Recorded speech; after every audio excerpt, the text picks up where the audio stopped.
Bonjour à toutes et à tous et merci d'être là avec nous ce soir. Je me présente rapidement, je suis, Antonella Corvaglia, enseignante, et chargée de mission au sein de l'ADRAN, pilote du dispositif auquel vous participez. Je suis accompagnée de ma collègue Marjorie Bertrand, enseignante, et chargée de mission également, dont la collaboration, je le souligne, est essentielle et précieuse, mais qui nous rejoindra discrètement d'ici quelques minutes car elle est retenue sur une autre mission dans son établissement. Nous nous retrouvons en visio aujourd'hui pour le premier jeudi de la recherche de cette nouvelle édition 2025-2026 dans un nouveau format. Deux intervenantes, Pauline Ferrari et Margot Déage, animeront ce webinaire qui portera sur les violences de genre à l'ère du numérique. Je tiens à les remercier sincèrement d'avoir accepté d'interagir en direct sur un sujet aussi délicat en apportant des données chiffrées, d'une part, à partir des données des dernières enquêtes de terrain menées par Margot Déage et son équipe, données qui seront illustrées, d'autre part, par des cas concrets de l'école relevés par Pauline Ferrari lors de ses interventions en classe. Quelques mots rapides pour présenter nos invités. Margot Déage est maîtresse de conférence à l'Université de Grenoble au sein du laboratoire LARAC qui travaille sur les apprentissages en contexte. Elle est également directrice scientifique de l'étude cyberviolence de genre chez les 11-18 ans, parue en 2025 pour le centre Hubertine Auclair.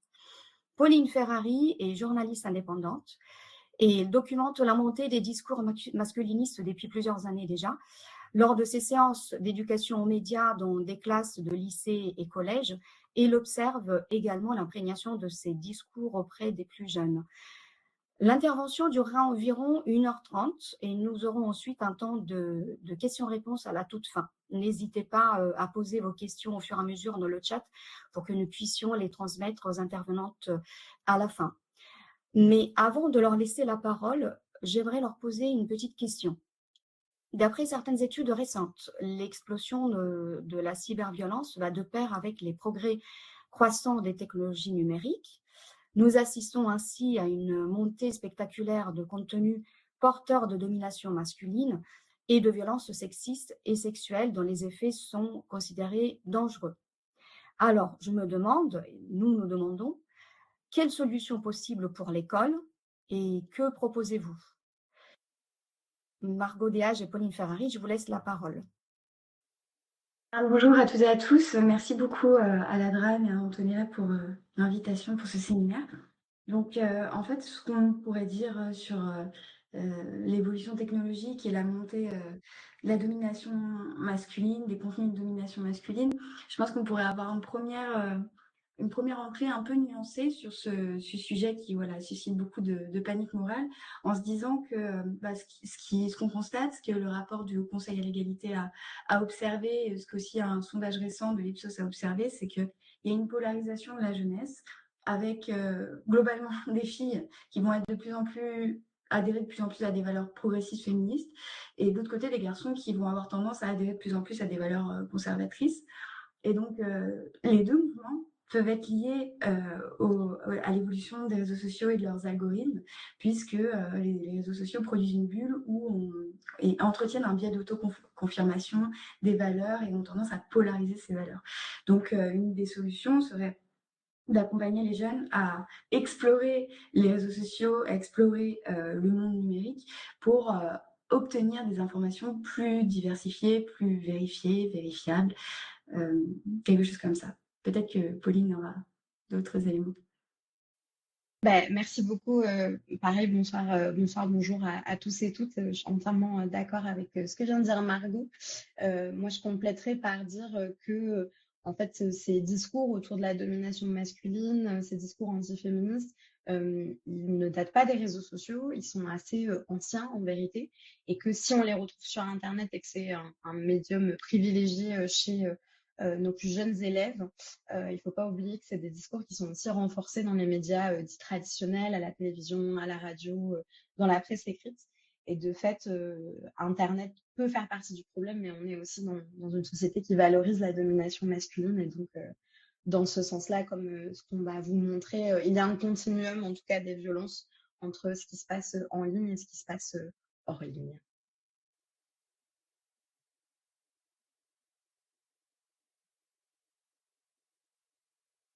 Donc, je vais peut-être commencer la présentation.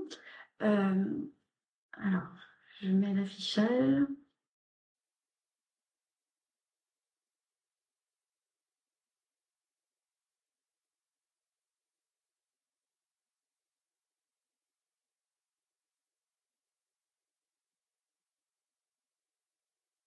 Hum, Du coup, j'ai plus le partage d'écran. Enfin, je trouve pas le partage d'écran. Hum, Vous êtes présentatrice? Normalement, vous avez repris la main? Ouais, mais alors le document n'y est plus. Donc, je vais juste recharger la présentation parce que je ne trouve plus la présentation. Donc, hop. Ah oui. Elle est en train de charger. Donc, pendant que cette présentation charge, je vais pouvoir vous parler un petit peu du programme. Donc, voilà, on va présenter en 2 temps. Le premier temps, ça va être un temps de présentation de données chiffrées qu'on a produites avec le Centre Hubertine Auclair dans 14 établissements d'Île-de-France pour essayer de mesurer l'étendue des cyberviolences de genre. Et dans un deuxième temps, Pauline viendra compléter, comme Antonella vous l'a dit, avec des expériences, avec des exemples tirés du terrain. Bon, ça charge un petit peu lentement, je suis désolée, on avait fait un test, mais...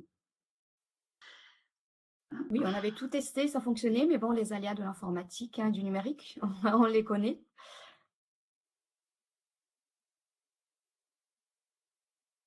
Ah, et on est à 34 pages sur 50.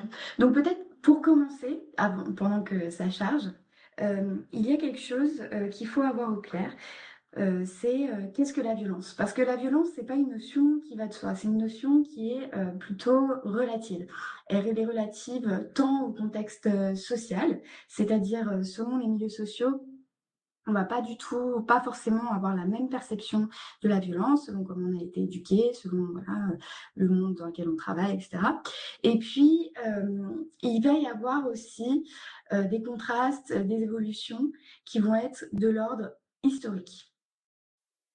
Donc, ce contexte historique, il va venir produire des normes qui sont à la fois légales. Donc, on a une évolution de la législation qui vient encadrer les violences. Donc, on peut avoir des recours, porter plainte, faire des procès.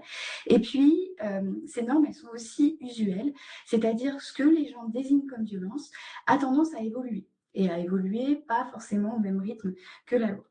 Et si vous allez regarder dans un dictionnaire de type Larousse, de type Robert, vous allez trouver que la violence, c'est quelque chose comme le fait d'agir sur quelqu'un contre sa volonté en employant la force ou l'intimidation. Donc, au cœur de la définition la plus courante de la violence, il y a cette notion de force qui va, pendant très longtemps, en fait, mettre une focale sur la violence physique. Puis arrive un moment dans les années 2010, en France, on va importer le concept de harcèlement. Et là, on change un petit peu de paradigme, c'est-à-dire dans les années 80-90, on s'intéressait principalement aux établissements délinquants avec les violences physiques et matérielles, donc la dégradation de biens, le vol, etc. Et à partir des années 2010, on a cette notion de violence plutôt psychosociale qui arrive, qui est la notion de harcèlement. La notion de harcèlement, donc, elle a été conceptualisée, travaillée à partir des années 70 en Europe du Nord par Dan Ogous. Elle se définit sous 3 critères. Le premier critère, c'est l'agressivité. C'est le fait d'agir de manière malveillante dans l'intention de faire mal à quelqu'un. Le second critère, c'est la répétition. C'est le fait de reproduire des actes violents de manière durable. Alors, ces actes violents peuvent différer les uns des autres, mais en tout cas, ça met une situation d'agressivité qui perdure dans le temps. Et enfin, la troisième dimension, c'est la symétrie. C'est-à-dire qu'à force de faire du mal à une personne, soit je rallie des personnes autour de moi, donc je vais me retrouver à tous contre un, soit je vais vraiment affaiblir psychologiquement la cible des violences. Et donc, cette personne va ne plus être en mesure de se défendre et il y a une asymétrie de force dans ce sens-là. Bon, cette définition, d'autant plus avec l'émergence des violences en ligne, elle vient être questionnable, puisque notamment ce critère de répétition, il prête à confusion à un moment où il suffit d'un like sur un réseau social pour alimenter une boucle, une mise en visibilité de la violence et voilà, contribuer à l'engrenage du harcèlement. Il pose aussi question sur d'autres points, par exemple ce terme d'agressivité, il est un peu controversé parce que on peut être cible de harcèlement à un moment donné et devenir auteur par la suite, c'est-à-dire qu'on n'est pas victime de harcèlement pour la vie. Bien sûr, le fait de subir du harcèlement laisse des traces, mais c'est quelque chose qui peut évoluer. Voilà, donc cette asymétrie, elle n'est pas figée. Et l'agressivité aussi, on peut aussi blesser les personnes sans s'en rendre compte, ou en tout cas feindre de ne pas s'en rendre compte. Et vous l'avez sans doute remarqué, c'est ce que font très bien les élèves à l'école. Ils disent c'était pour rire, je ne l'ai pas fait exprès, c'était pour rigoler, c'était pour jouer. Et donc, ça pose des problèmes de diagnostic de cette situation de harcèlement.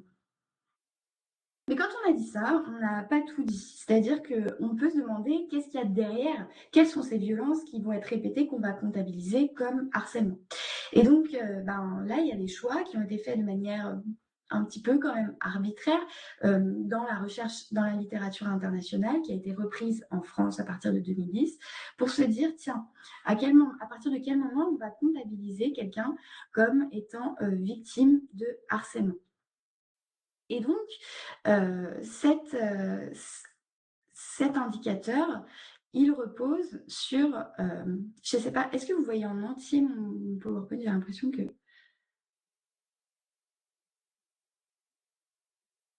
est coupé. Oui, il est coupé un petit peu en bas, du moins moi c'est comme ça que je le vois. Il faudrait Essayez de que réduire je l'agrandisse. Oui.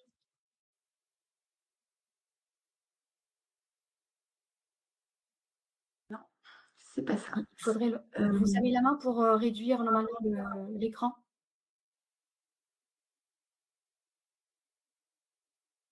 En tout cas, je vais continuer, puis si je vois le faut que je retire ma caméra, peut-être. Hop, je fais ce qui m'arrange. Et là, c'est mieux, oui. J'ai l'impression un petit peu.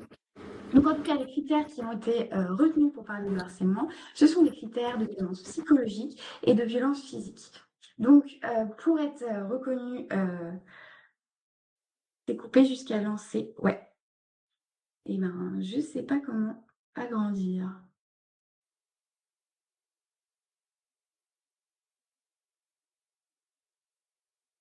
Vous n'avez pas la fonction zoom en bas de l'écran, Margot? Ah, mais si je zoome, c'est. Il faut réduire un Je petit peux peu. pas réduire en fait. Et pourtant tout à l'heure, Agrandir, mais tout pas réduire. était parfaitement affiché, donc moi ça sert à rien de faire des tests avant le webinaire. Voilà, bon. Désolée. Alors, cette mesure de harcèlement, elle va prendre en compte des violences uniquement psychologiques et physiques. Donc, parmi ces violences physiques et psychologiques, en gros, pour pouvoir être reconnu comme victime de harcèlement, quand on répond à des questionnaires de victimation, il va falloir cocher au moins 5 fois les victimations qui sont partiellement affichées à la fréquence affichée. Donc, est-ce que comme ça... Non, toujours pas. Donc, en fait, ça va pas non plus. Ça m'embête parce que j'aimerais bien que vous voyez ces chiffres. Et j'ai l'impression que... Il faut dézoomer normalement, c'est comme ça qu'on peut voir l'intégralité de la page. En fait, je ne peux pas dézoomer, c'est bloqué. L'action de dézoomer est bloquée. Donc, ça m'embête un peu. Bon, c'est pas grave. Et si vous essayez de partager l'écran, Margot, comme on a fait avec Pauline tout à l'heure? En fait, j'ai pas trouvé le partager vidéo externe, lancer sondage, charger document, présentation. J'ai que chargé partager la caméra en tant que contenu. Est-ce que Pauline, tu sais quel est le...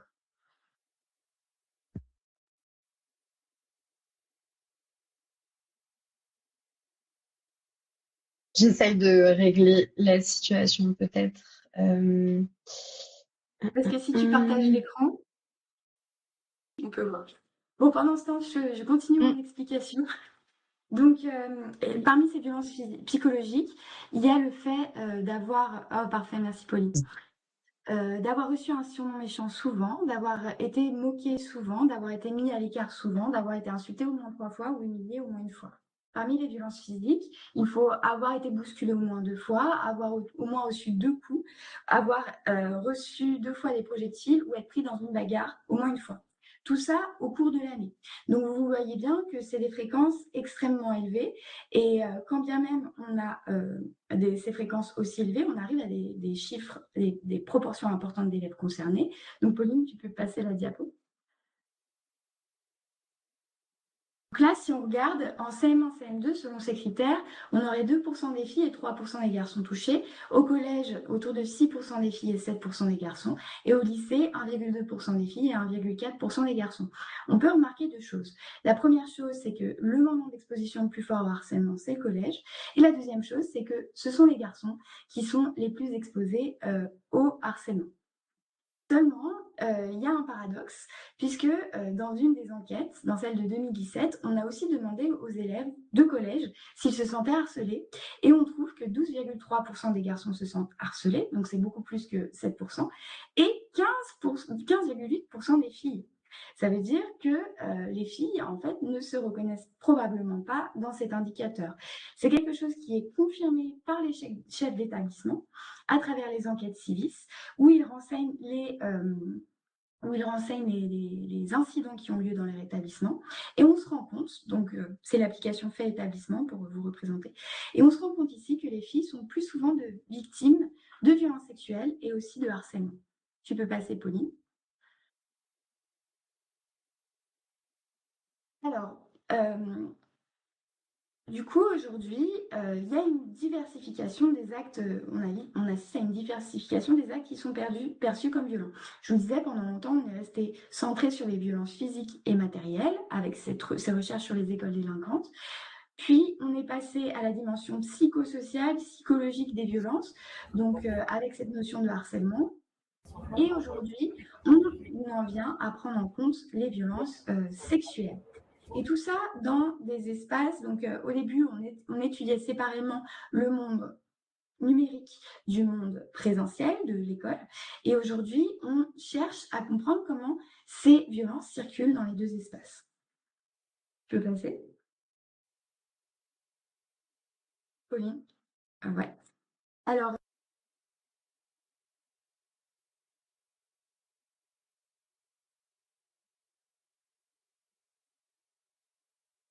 si on regarde du côté des données de nos collègues policiers et gendarmes, on se rend compte que les infractions en ligne sont en augmentation exponentielle. On passe de 60 000 déclarations en 2016 à près de 140 000 en 2024. Et si on regarde, est-ce que tu peux cliquer un peu plus près qui déclare les violences, on se rend compte que parmi les atteintes numériques aux personnes, les femmes de moins de 15 ans sont les plus nombreuses à déclarer les violences et que globalement, les femmes sont plus nombreuses à déclarer des violences, les jeunes femmes en ligne, que les jeunes garçons pour ce qui concerne les atteintes aux personnes. On peut passer. Si on regarde d'une autre manière, avec des enquêtes sur la sexualité, donc là, il y a une enquête de l'INED sur la sexualité qui a été réalisée en 2023 auprès de 10 000 jeunes âgés de 18 à 29 ans, donc c'est un autre âge, on se rend compte que les violences sexuelles sont en augmentation, en tout cas les violences sexuelles déclarées. Donc il y en avait 23% des personnes qui déclaraient des pratiques sexuelles forcées au cours de leur vie en 2006. On arrive à 43% en 2023. Probablement, d'une part, parce que les violences sont plus dissibles, on a plus les mots pour les qualifier. On est aussi dans une période où la jeunesse connaît une libération sexuelle, ce qui fait qu'elle a plus de partenaires d'un soir, de partenaires qu'elle connaît moins. Et donc, de ce fait, il peut y avoir une exposition plus importante. Et il y a aussi de plus en plus de minorités sexuelles qui, bien qu'elles soient plus nombreuses, subissent toujours des discriminations. Est-ce que tu peux cliquer? On se rend compte, par exemple, que les personnes bisexuels, pansexuels, déclarent beaucoup plus de violences, de pratiques sexuelles forcées que les personnes hétérosexuelles. Donc bisexuelles, c'est des personnes qui sont à la fois attirées par les femmes et les hommes, et pansexuelles, c'est qu'elles sont attirées par toutes les personnes, quel que soit leur genre, y compris si ce n'est pas uniquement masculin ou féminin. Et globalement, on se rend compte aussi que les femmes déclarent plus de violences sexuelles forcées que les hommes. On continue. Et si on regarde à quel âge ça arrive, eh bien, on peut retourner, parce que là, l'enquête que je vous ai présentée parlait des 18-29 ans, si on retourne dans les données des gendarmes et des policiers, on se rend compte que les violences sexuelles, elles connaissent un pic de fréquence. Donc, on a uniquement celles qui sont déclarées à la police, mais bon, ça veut déjà dire beaucoup de choses, même si elles sont bien sûr tronquées. Elles connaissent un pic autour de l'adolescence, quoi. On voit très bien qu'entre 10 et 17 ans, c'est là que les personnes sont les plus exposées aux violences sexuelles. On peut continuer. Nous, on a eu l'idée, avec le Centre Hubertine Auclair, d'essayer de documenter les cyberviolences de genre, notamment parce que à l'heure actuelle, dans les enquêtes de l'Éducation nationale, il y a très peu de d'informations sur les violences sexuelles commises dans les établissements scolaires et en ligne. Et aussi, on a eu envie de voir quelle était la place de la LGBT-phobie dans l'exposition aux violences. On peut continuer. Cette période de l'adolescence, elle nous intéresse beaucoup parce que on est au sortir de l'enfance. L'enfance, c'est un laboratoire de genre. On commence à expérimenter des identités, mais on est déjà scruté. Il y a déjà des normes qui sont fortes. C'est documenté par Kevin Ditter autour de rester avec les personnes finalement de son sexe pour les amitiés et d'être attiré par les personnes du sexe opposé pour les relations amoureuses. Et cette pression, à l'ordre du genre, elle s'accroît. Donc, au fait, l'ordre du genre, je vous l'explique rapidement, c'est le fait de considérer que masculin et féminin sont séparés, qu'ils sont complémentaires, donc différents, et que le masculin est supérieur au féminin. Et donc, cette pression à l'ordre du genre, elle augmente au moment de l'adolescence, puisqu'on rentre, comme Isabelle Claire le dit, dans le célibat. Et donc, on cherche à se mettre en couple pour aller performer son identité de vraie fille ou de vrai garçon, le mettre en scène, essayer de confirmer qu'on correspond bien à cet ordre du genre. Et dans ce contexte-là, les filles et les personnes LGBT+, elles sont significativement plus vulnérabilisées. Et c'est ce que montraient déjà des enquêtes au Canada en particulier, et ce qu'on a pu observer en Île-de-France. Diapo suivante. Donc, on a utilisé ce concept de cyberviolence de genre qu'on décrit comme tout acte préjudiciable commis contre une personne en raison de son sexe, assigné à la naissance, ou de sa non-conformité au rôle de genre ou des sexualités socialement attribuées à son sexe. Et ces violences, elles peuvent être perpétrées en face à face ou dans l'espace numérique. On a considéré qu'il y avait un continuum des espaces, puisqu'aujourd'hui, on est tout le temps collé à nos téléphones, on est tout le temps connecté, et donc, les violences peuvent se produire simultanément ou successivement en ligne. Et on a aussi postulé, d'après les travaux de Kelly, qu'il y avait un continuum de violences, c'est-à-dire que des violences qui pouvaient sembler d'une moindre gravité pouvaient préparer le terrain à des violences beaucoup plus lourdes, comme par exemple des agressions sexuelles. Voilà. Donc, on peut être à la fois victime d'injures, par exemple, de violences verbales, et de violences beaucoup plus lourdes qui pourraient être des agressions sexuelles en ligne, par exemple la divulgation d'images intimes. Donc notre enquête, elle s'est déroulée dans 14 établissements d'Île-de-France. L'échantillon était à peu près représentatif, même s'il nous manquait des lycées professionnels. Donc on avait des collèges et lycées, des élèves scolarités de la 6e à la terminale, et on a interrogé 4828 élèves. Donc on a essayé d'ajouter des questions par rapport aux enquêtes de victimation traditionnellement diffusées dans les établissements. Et donc, on a ajouté la question, donc on a ajouté beaucoup de données sur les violences sexuelles. On a essayé de diviser ces catégories en fusionnant des catégories pénales et des catégories de la recherche en psychologie. Voilà, on a essayé de faire ça. Donc, on a une catégorie sur les outrages, auxquels on a ajouté les mimes sexuels et les propos sexuels imposés. On a une catégorie sur les agressions qui est déjà documentée par l'éducation nationale, donc les attouchements et les baisers forcés qui sont des agressions sexuelles au sens de la loi. Et puis on a ajouté une grosse catégorie sur les atteintes à l'image intime, donc des violences qui se passent supposément beaucoup plus en ligne qu'en présentiel, avec la réalisation forcée d'images intimes. Donc voilà, j'ai pas envie, mais je me prends une photo de moi dénudée pour l'envoyer à mon partenaire, par exemple. La sextorsion, ici, c'est une personne qui fait du chantage, donc c'est un niveau encore plus élevé. Donc si tu ne m'envoies pas un nude dans 1 heure, eh bien j'envoie les photos de toi que j'ai déjà aux amis du collège, par exemple. La divulgation d'images intimes, c'est ce qu'on appelle un peu de manière abusive le revenge porn. Donc c'est le fait de diffuser à d'autres personnes des images intimes. On a ajouté le vol d'images intimes, c'est-à-dire qu'on peut capturer des images d'une personne à son insu, par exemple dans les vestiaires, dans les toilettes. Et le montage intime, c'est quelque chose qui, en 2023, au moment où on a passé l'enquête, donc au printemps 2023, on a trouvé que 1%, mais ça peut vraiment exploser avec les deepfakes, avec les possibilités qu'aujourd'hui propose l'intelligence artificielle de déshabiller les gens.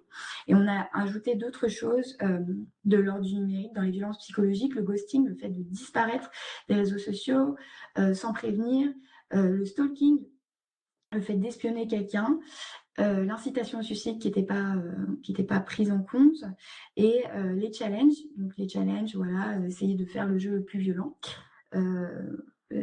de faire ce jeu violent vous aussi, qui peuvent être organisés sur les réseaux sociaux, mais pas que.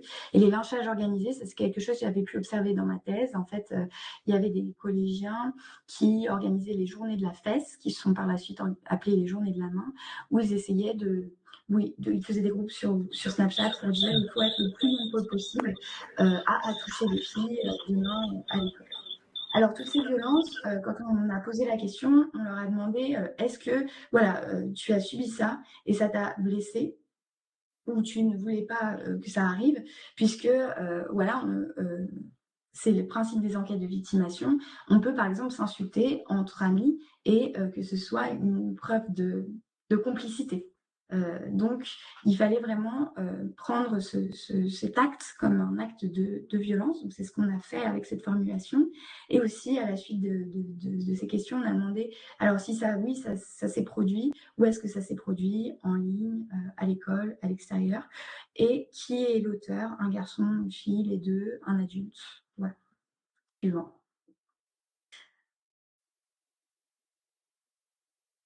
Donc, je vous ai dit qu'on devait documenter les LGBT-phobies, mais on était très limité puisqu'on n'a pas été autorisé à demander aux élèves s'ils étaient LGBT, s'ils se considéraient LGBT. Donc, on a posé une question sur la outing. Donc, on leur a demandé, est-ce qu'on a dit de toi que tu es trans ou non-binaire, même si c'est pas vrai? Et est-ce qu'on a dit de toi que tu es lesbienne, gay ou bisexuelle, même si c'est pas vrai? Et donc là, on a eu un certain nombre d'élèves qui nous répondaient que ça leur était arrivé. Et donc, ces personnes pour qui ça leur était arrivé, on les a classées dans le groupe soit garçons assignés gay, bi, trans ou autre, soit dans le groupe filles assignées lesbiennes, bi et trans ou autre. Donc, l'assignation, c'est bien l'identité que les autres perçoivent de moi. On dit de moi que je suis, même si ce n'est pas vrai. Est-ce que tu peux appuyer, Pauline? Donc, une petite illustration avec le cas d'Ania qui nous raconte son assignation et les conséquences. Donc, elle est en 3e au moment du témoignage. C'était en 5e, un peu cette année, un peu tout le temps, ça ressort des fois. Je ne sais pas qui a lancé cette rumeur. Ça disait que j'avais embrassé une fille. En 5e, c'était compliqué parce que j'avais jamais entendu parler de tout ça. C'était grave bizarre. En plus, il y a toutes mes copines proches qui étaient sûres de ça. Elles avaient peur que je tombe amoureuse d'elles, alors qu'au contraire, c'était traumatisant cette semaine. Je me suis un peu débarrassée de toutes ces amies et je m'en suis fait des nouvelles, mais la rumeur est toujours là. Puis tout au long du collège, j'ai des copines qui ont arrêté de me parler du jour au lendemain. J'ai jamais su pourquoi. Je pense que ça m'aurait pas marqué autant si on avait dit que j'avais embrassé un garçon. Donc ici, on est face à une jeune fille qui ne sait pas ce que c'est que le lesbianisme et qui pour autant subit les conséquences de la LGBT-phobie. Donc on voit bien un peu l'urgence d'éduquer à ces questions, même des élèves qui ne connaissent pas ça, puisque ça expose à des violences. Donc comme on va le voir là juste après. Donc ici, donc à partir de maintenant, ce que je vais vous raconter risque d'être un peu dur à entendre parce que c'est des chiffres qui sont très lourds. Donc voilà, préparez-vous à ça. Donc en fait, par rapport aux violences sexuelles, donc avec tous les violences sexuelles que je vous ai présentées tout à l'heure, on s'aperçoit qu'il y a 43% des élèves qui en ont subi au cours de l'année. Donc premier et deuxième trimestre de l'année 2023.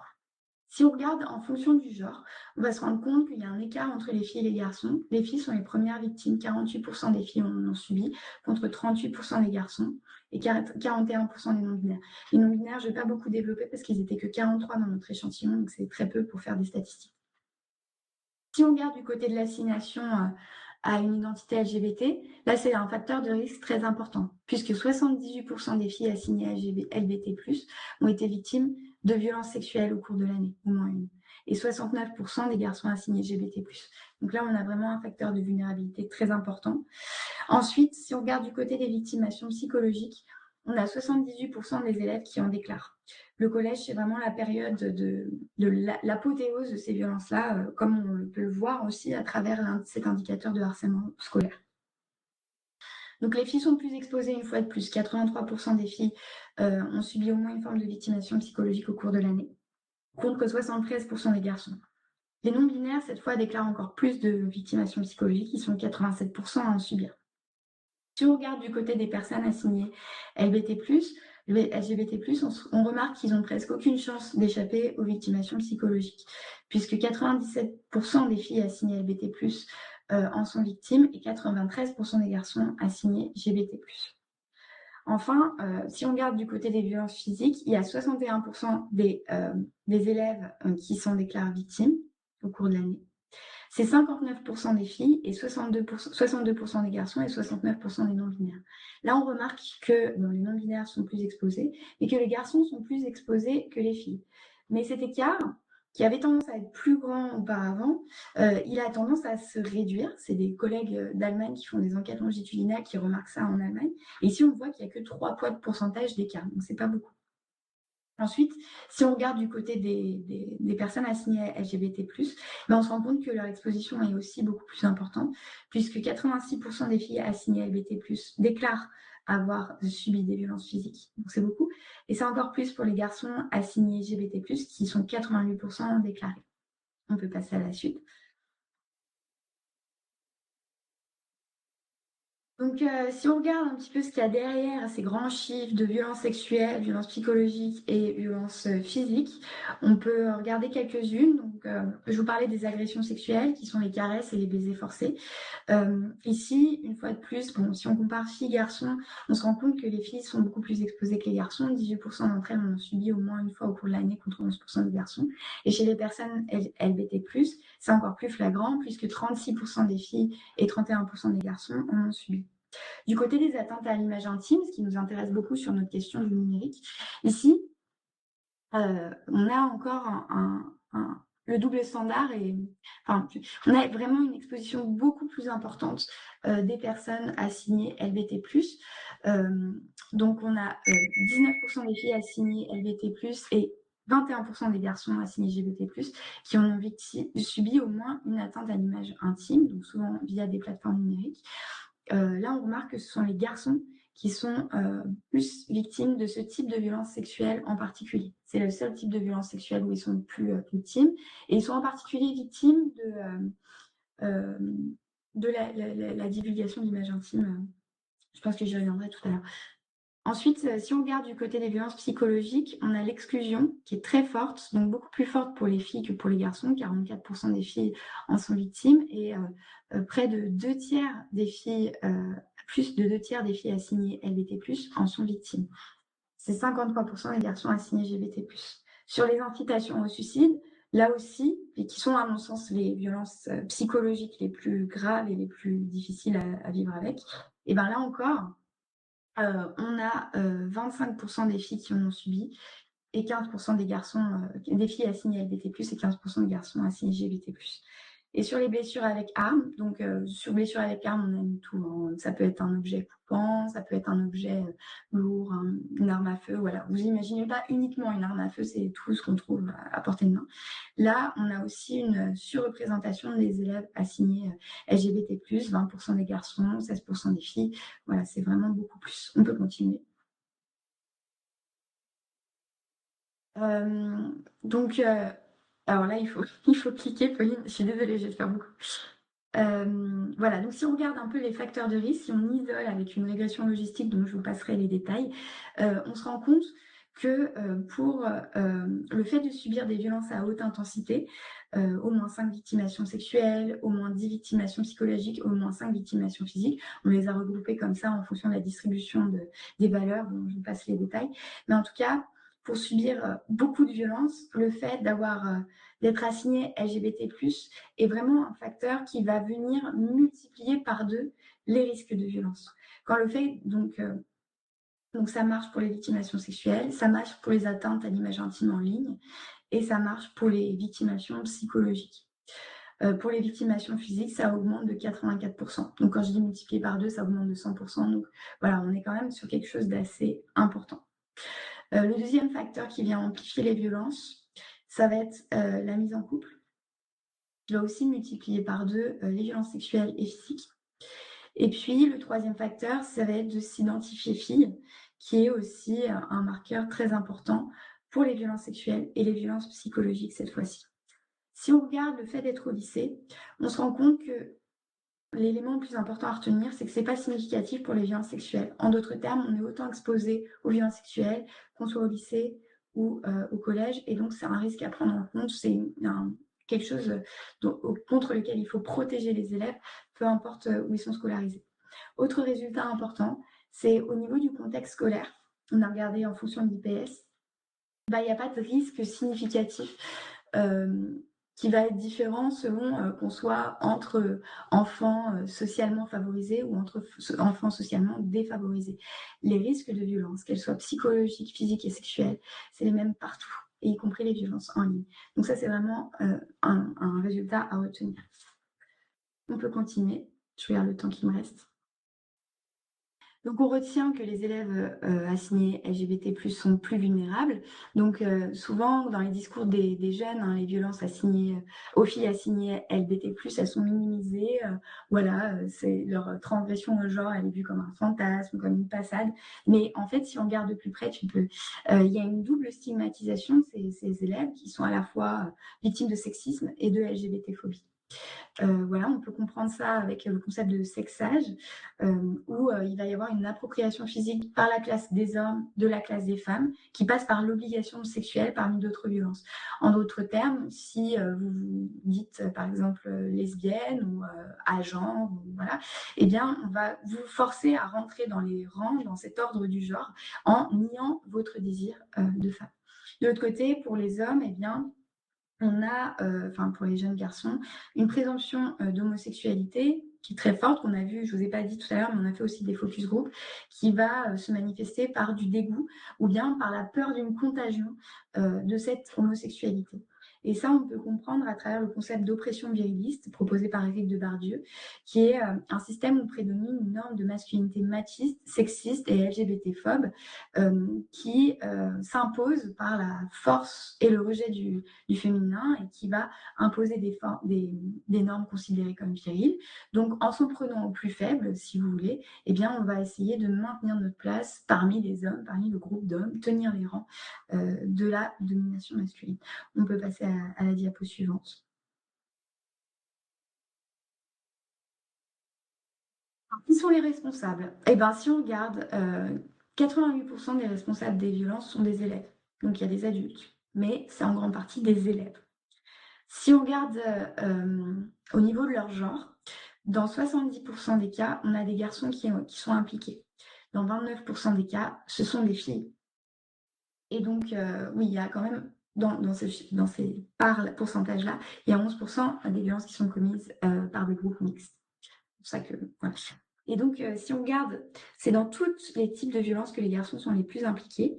Et si on regarde là où les filles pourraient s'approcher du niveau des garçons, c'est plutôt dans les violences psychologiques, où elles sont particulièrement proactives, si j'ose dire, dans les agressions relationnelles directes, donc le fait d'humilier quelqu'un, de l'exclure, par exemple, et indirect, par exemple, le fait d'usurper son identité, des choses comme ça.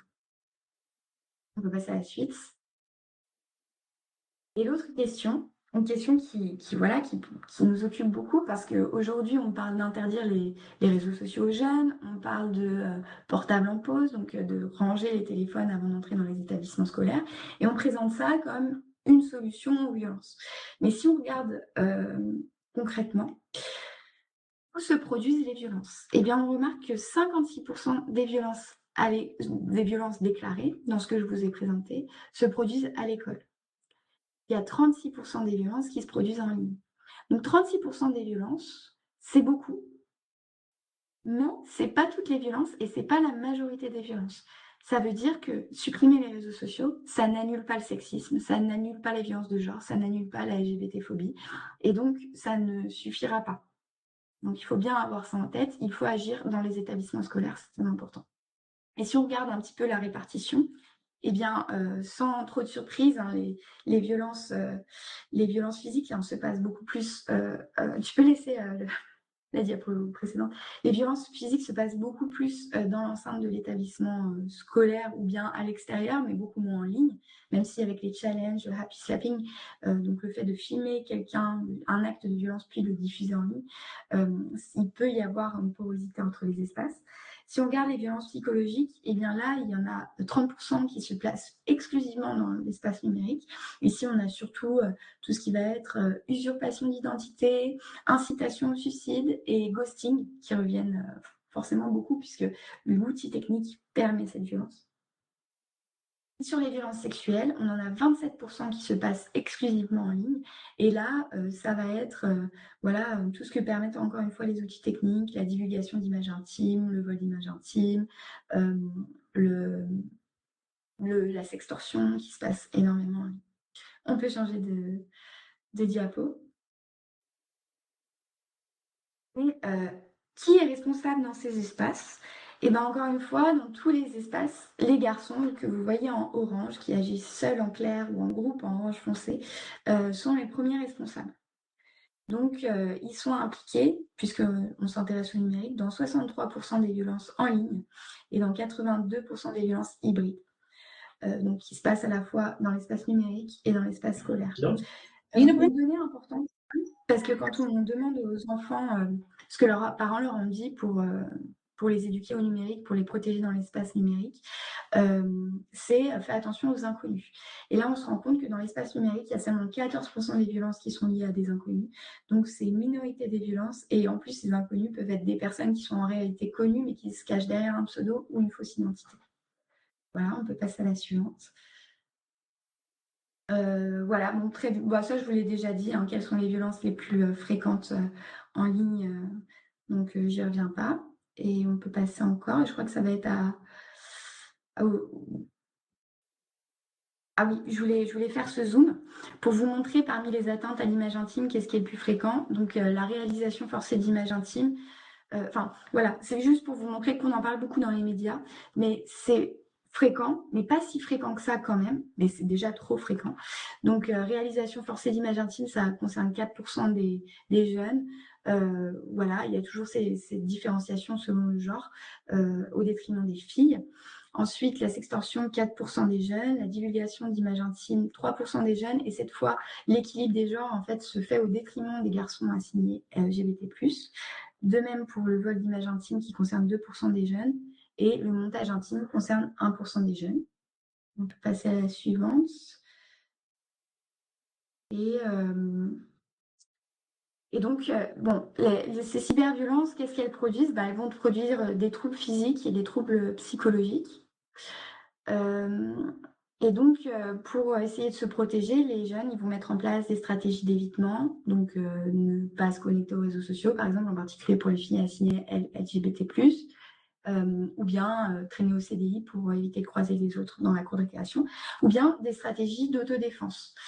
Donc ces stratégies d'autodéfense, elles sèment un peu le trouble dans le règlement des conflits à l'école, puisque très souvent, un élève harcelé, par exemple, il va être ignoré, et tout d'un coup, il va y avoir une explosion de la personne qui est cible de violence, ou un élève qui est cible de violence sur un groupe classe, par exemple, et sa réaction va être physique. Et donc c'est ça qu'on va sanctionner, et pas des victimations plus de l'ordre relationnel. On peut passer à la suite.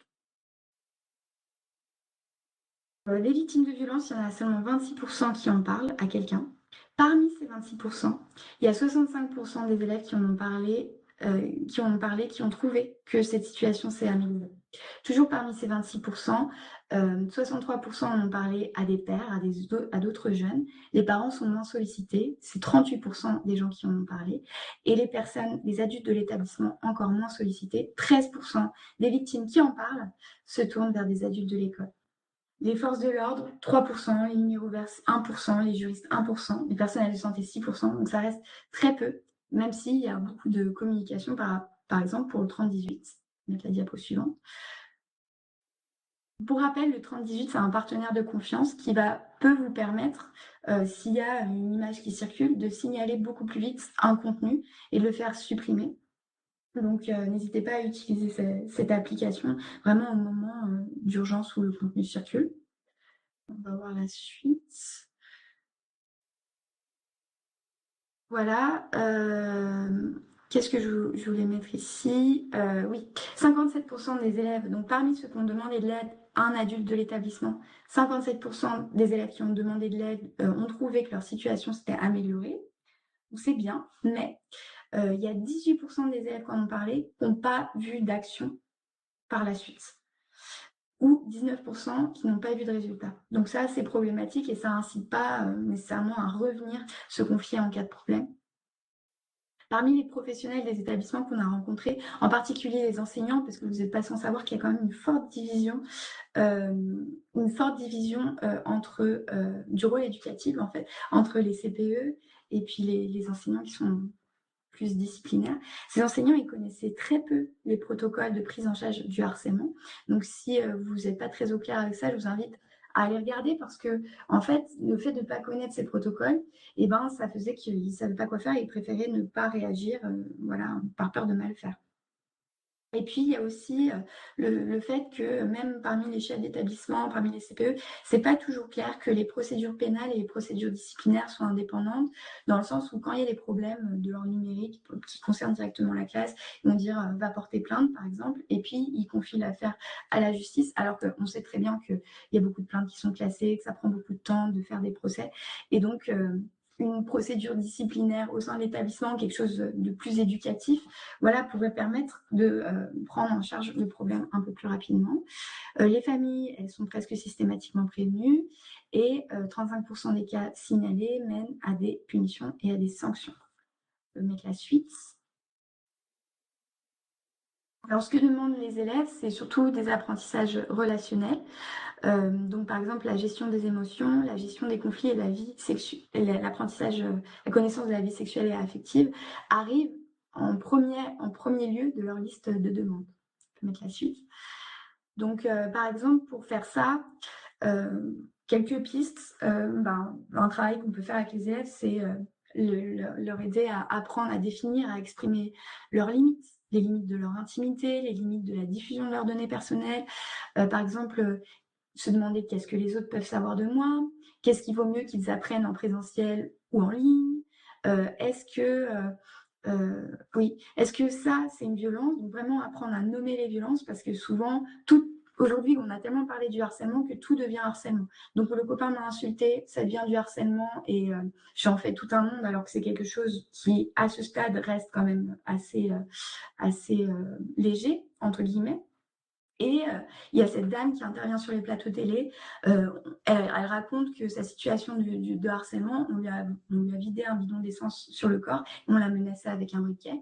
Et bien là, on est sur de la tentative d'homicide, donc c'est assez problématique. Donc apprendre à nommer les violences, apprendre à dire non, ça est très important. Aussi apprendre à gérer sa présence numérique, la confidentialité. Il y a une enseignante qui avait fait une charte de groupe classe aussi, en définissant les règles avec les élèves, de qu'est-ce qu'ils attendaient du groupe classe, de partager en ligne, etc.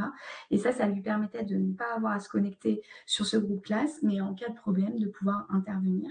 Et aussi, ce qui est important, c'est nourrir des relations de confiance avec les élèves, des discussions informelles, peut-être si ça a l'air de rien, mais ça va permettre aux élèves d'identifier les adultes de confiance dans l'établissement. Voilà, donc il y a cette loi qui existe sur le harcèlement, donc avec le harcèlement en ligne comme situation aggravante. On va passer à la suite. Mais ce que je voulais vous dire, c'est qu'il n'y a pas que ça. Donc, vous n'êtes pas obligé de connaître toutes ces lois par cœur, mais il y a des textes de loi sur tous les types de violences, sur beaucoup de types, pas tous encore, mais de types de violences qu'on peut connaître, rencontrer en ligne. Et donc, réduire tout harcèlement, c'est vraiment niveler ça au niveau du harcèlement. Et il y a des choses beaucoup plus graves, il y a des choses qui nécessitent d'autres types d'interventions. Par exemple, la préoccupation partagée pour régler un problème de violence sexuelle. Non, ça marche pas.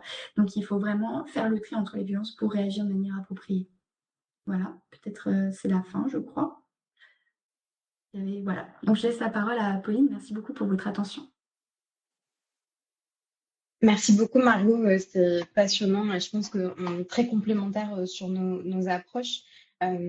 Si on va rentrer un petit peu plus dans le détail, on va dire, de certains cas pratiques, si ça vous convient.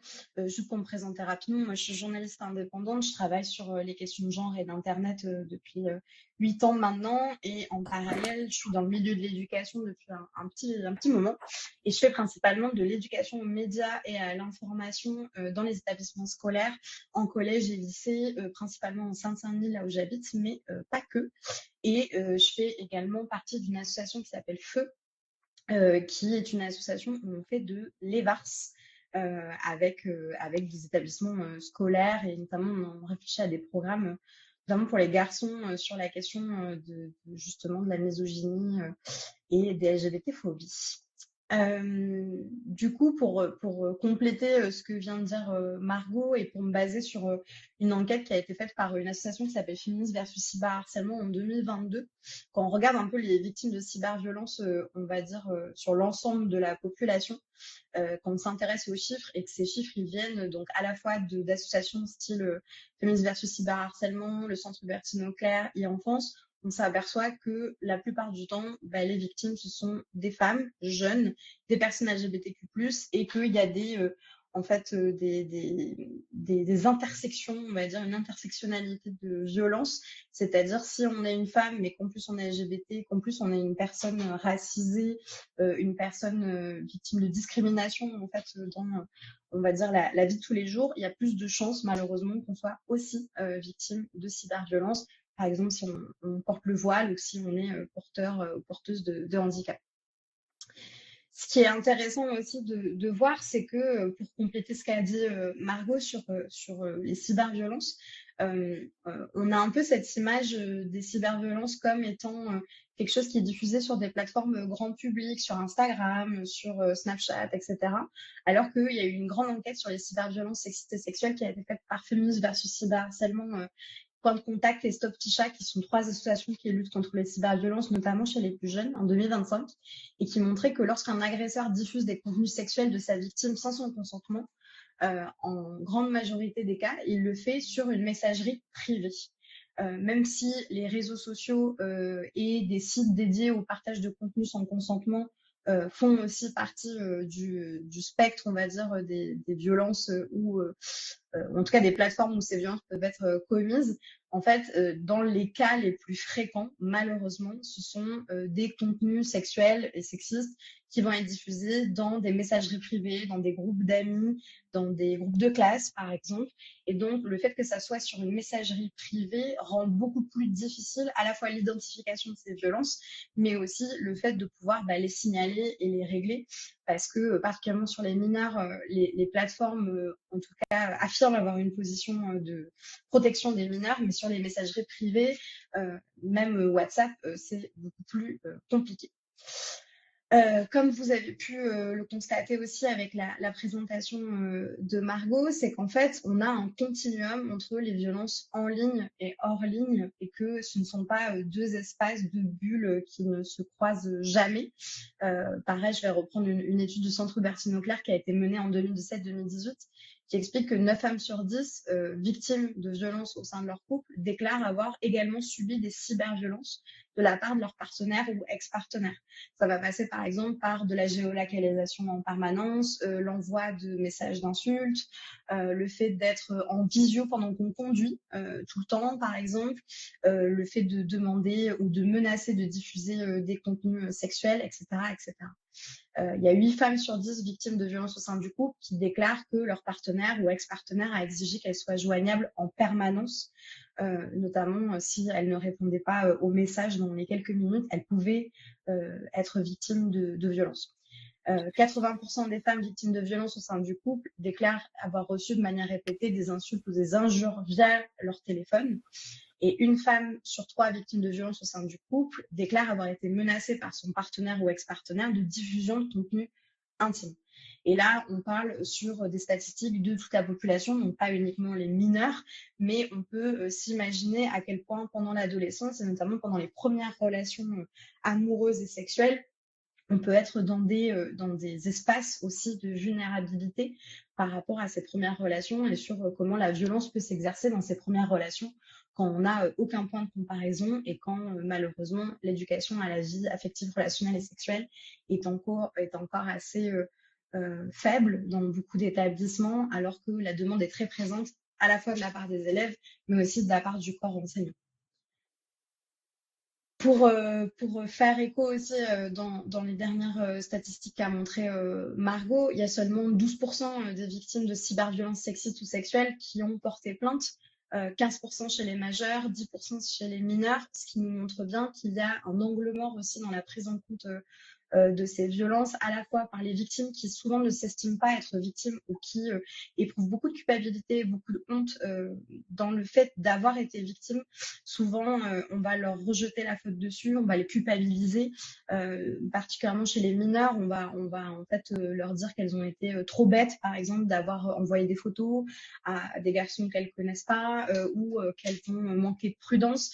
En tout cas, ça fait partie des types de violences, les violences sexistes et sexuelles, qu'elles soient en ligne ou hors ligne, pour lesquelles les victimes éprouvent souvent une grande culpabilité. Et on sait aussi que malheureusement, du côté des forces de l'ordre et de la justice, les cyberviolences sont très mal prises en compte. Et de fait, ça en fait donne pas aussi envie de porter plainte. Et souvent, les enquêtes sont classées sans suite assez rapidement. Comme je le disais, la cause du faible nombre de ces plaintes, c'est à la fois le manque d'information et, comme je vous le disais, la culpabilisation des victimes. Donc ça, c'est issu d'une enquête de Féminisme versus cyberharcèlement. Beaucoup de victimes de cyberviolence ne savent pas vraiment à la fois vers qui se tourner, quelle procédure il faut engager, qu'est-ce que ça nécessite. Elles ne savent pas forcément comment réagir. Et si les adultes non plus qui les accompagnent ne savent pas comment réagir, ça devient compliqué. Et il y a 36% des victimes qui rapportent avoir été culpabilisées par leur entourage ou des professionnels. Et ce chiffre s'élève à 69% pour les victimes de diffusion de contenu intime ou dégradant. Donc, on est sur un phénomène assez inquiétant. J'aimerais qu'on passe à quelques cas pratiques.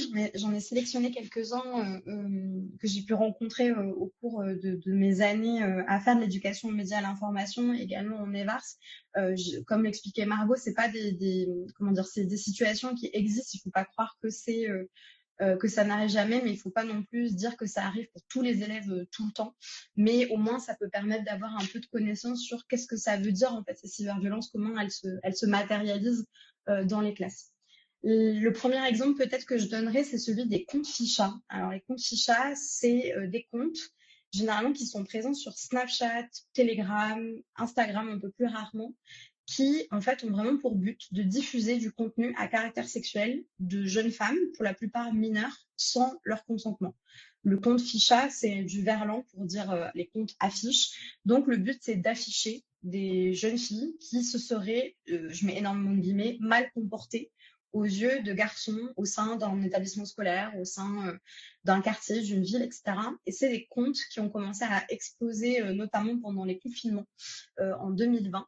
Et c'est des comptes qui vont en fait récolter énormément de photos dénudées de jeunes filles et qui vont les diffuser et qui ne vont pas juste diffuser des photos, ce qui est des vidéos, ce qui serait déjà très grave, mais on va aussi diffuser leur âge, leur adresse, leur établissement scolaire, leur numéro de téléphone pour qu'elles soient bien identifiées et pour que en fait les gens particulièrement les garçons qui sont présents sur ces groupes aillent les harceler en masse. Donc, les comptes vont être localisés autour d'une région, d'un département, d'un quartier, d'un établissement scolaire, d'une ville. Et pour vous donner un petit peu l'ampleur du phénomène, l'association Stop Ficha, donc qui a été créée en 2020 pour lutter contre ce phénomène qui était en pleine expansion, rien que sur l'année 2020, sachant que l'asso s'est créée en 2020, l'association Stop Ficha, elle a réussi à faire fermer plus de 500 comptes Ficha. Avec des dizaines, voire des centaines de contenus dessus.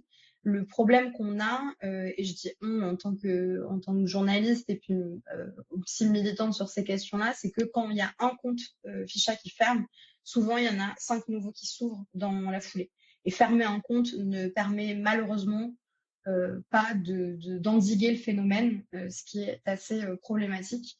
Et par exemple, l'association Stop Ficha avait révélé que le groupe Telegram le plus important qu'elles avaient réussi à faire fermer comptait plus de 233 000 membres, en grande majorité des hommes et pour certains des adultes ayant accès à des contenus dénudés, sexualisants, voire dégradants de mineurs. Donc on est, selon la loi, sous de la pédopornographie. Voilà, je vous ai mis des petites captures d'écran de à quoi ça ressemble, par exemple, dans le département du 95. Et il y a quelque chose aussi pour les auteurs de ces violences-là, de presque jouissif, de presque de vengeance. Donc, on met les photos de ses ex-petites copines ou des filles avec qui on n'a pas réussi à conclure, par exemple. Et les garçons s'amusent énormément sur ces comptes à partager des photos, à se moquer des filles et à les afficher, comme ils disent, dans le seul but de les humilier. Et bien sûr, vous pouvez imaginer que ça a des conséquences dramatiques pour les jeunes filles qui y sont exposées, allant jusqu'à des pensées suicidaires, voire justement ce que ces jeunes filles se fassent du mal. Autre cas aussi, malheureusement, peut-être très commun et peut-être sous-estimé, c'est tout ce qui est le cyberharcèlement par groupe de classe. Vous savez sûrement, mais dans les établissements, il y a des groupes de classe sur WhatsApp, sur Snapchat, qui sont à la base utilisés pour transmettre des informations sur les devoirs, les cours, etc. Mais ces groupes peuvent aussi devenir des lieux de cyberviolence par plusieurs aspects, soit par le harcèlement individuel ou groupé de plusieurs élèves, à travers le partage de photos, vocaux, vidéos dégradantes ou insultantes, par l'exclusion du groupe aussi d'un élève. Ça, c'est quelque chose que j'ai vu dans plusieurs établissements. C'est-à-dire il y a une personne qui gère ce groupe et qui finit par exclure un élève qui devient un peu le mouton noir. Et donc, en fait, cet élève va être exclu des conversations liées à la vie de classe et donc va peut-être aussi en fait, louper des informations sur des cours, sur des devoirs. Et cette exclusion, bien sûr, a un aspect de violence psychologique très grande et a aussi un impact, bien sûr, sur ses résultats scolaires parce qu'il peut louper certaines infos. Ça peut être aussi la création d'un groupe sur l'élève harcelé pour parler de lui ou d'elle dans son dos. C'était déjà quelque chose qui était très présent dans mon adolescence avec les pages Facebook dans les années, on va dire 2010-2013. Et donc, ça, c'est quelque chose qui continue à se perpétuer, c'est-à-dire on crée un groupe uniquement pour se moquer d'un ou une élève. Et forcément, ça a des conséquences psychologiques pour l'élève assez importantes quand ce groupe est découvert. Et enfin, dernier cas pratique que j'aimerais aborder, qui est encore peu fréquent et j'espère qu'il restera peu fréquent, c'est la question des deepfakes pornographiques. Alors, les deepfakes, ce sont des fausses images ou fausses vidéos qui sont générées par de l'intelligence artificielle générative. À la base, les deepfakes, c'est quelque chose qui est utilisé dans le cinéma en effets spéciaux. et qui en fait a commencé à se développer avec la démocratisation de l'intelligence artificielle. Et vous savez sûrement, nos élèves, je dirais, dès le collège, utilisent des services d'intelligence artificielle, qu'il s'agisse de ChatGPT ou autre. Et donc, désormais, on est avec des élèves qui ont accès à des outils qui permettent de créer des images dénudées d'autres personnes sans leur consentement. Et dans les études qu'on a, il y a 96% des deepfakes qui sont générés dans le monde qui sont à caractère pornographique. Et cette multiplication des outils d'IA, ça permet de créer des deepfakes de plus en plus réalistes. Et par exemple, on a même l'intégration de ce genre d'outils au sein de réseaux sociaux tels que X, donc c'est le nouveau Twitter quelque part. X possède une IA qui s'appelle Grok, et je ne sais pas si vous aviez vu cette information, mais entre Noël et Nouvel An, cette IA, à la demande des utilisateurs, elle a généré plus de 3 millions de photos dénudées de femmes et d'enfants. Voilà. Et ces photos, elles sont restées en ligne pendant assez longtemps, signe qu'en fait, directement sur un réseau social, on peut faire des deepfakes pornographiques, ce qui est bien sûr très grave et très inquiétant. Surtout que pour les victimes, il y a une difficulté à montrer que l'image est fausse, parce que l'outil est de plus en plus réaliste. Ça culpabilise les victimes et il y a une très mauvaise modération des plateformes, même si ça devrait être très modéré, parce que c'est de la nudité dans tous les cas. Mais c'est malheureusement, on constate que c'est un phénomène qui arrive, et en fait, plus un outil se démocratise, malheureusement, plus on a de chances que ça puisse arriver. Et je vois quelqu'un dans le chat qui l'a dit très bien, ça peut être utilisé dans des cadres de sextorsion, en fait, tout simplement, ou pour humilier d'autres élèves et forcer à avoir d'autres images qui, elles, ne seraient pas générées par l'intelligence artificielle.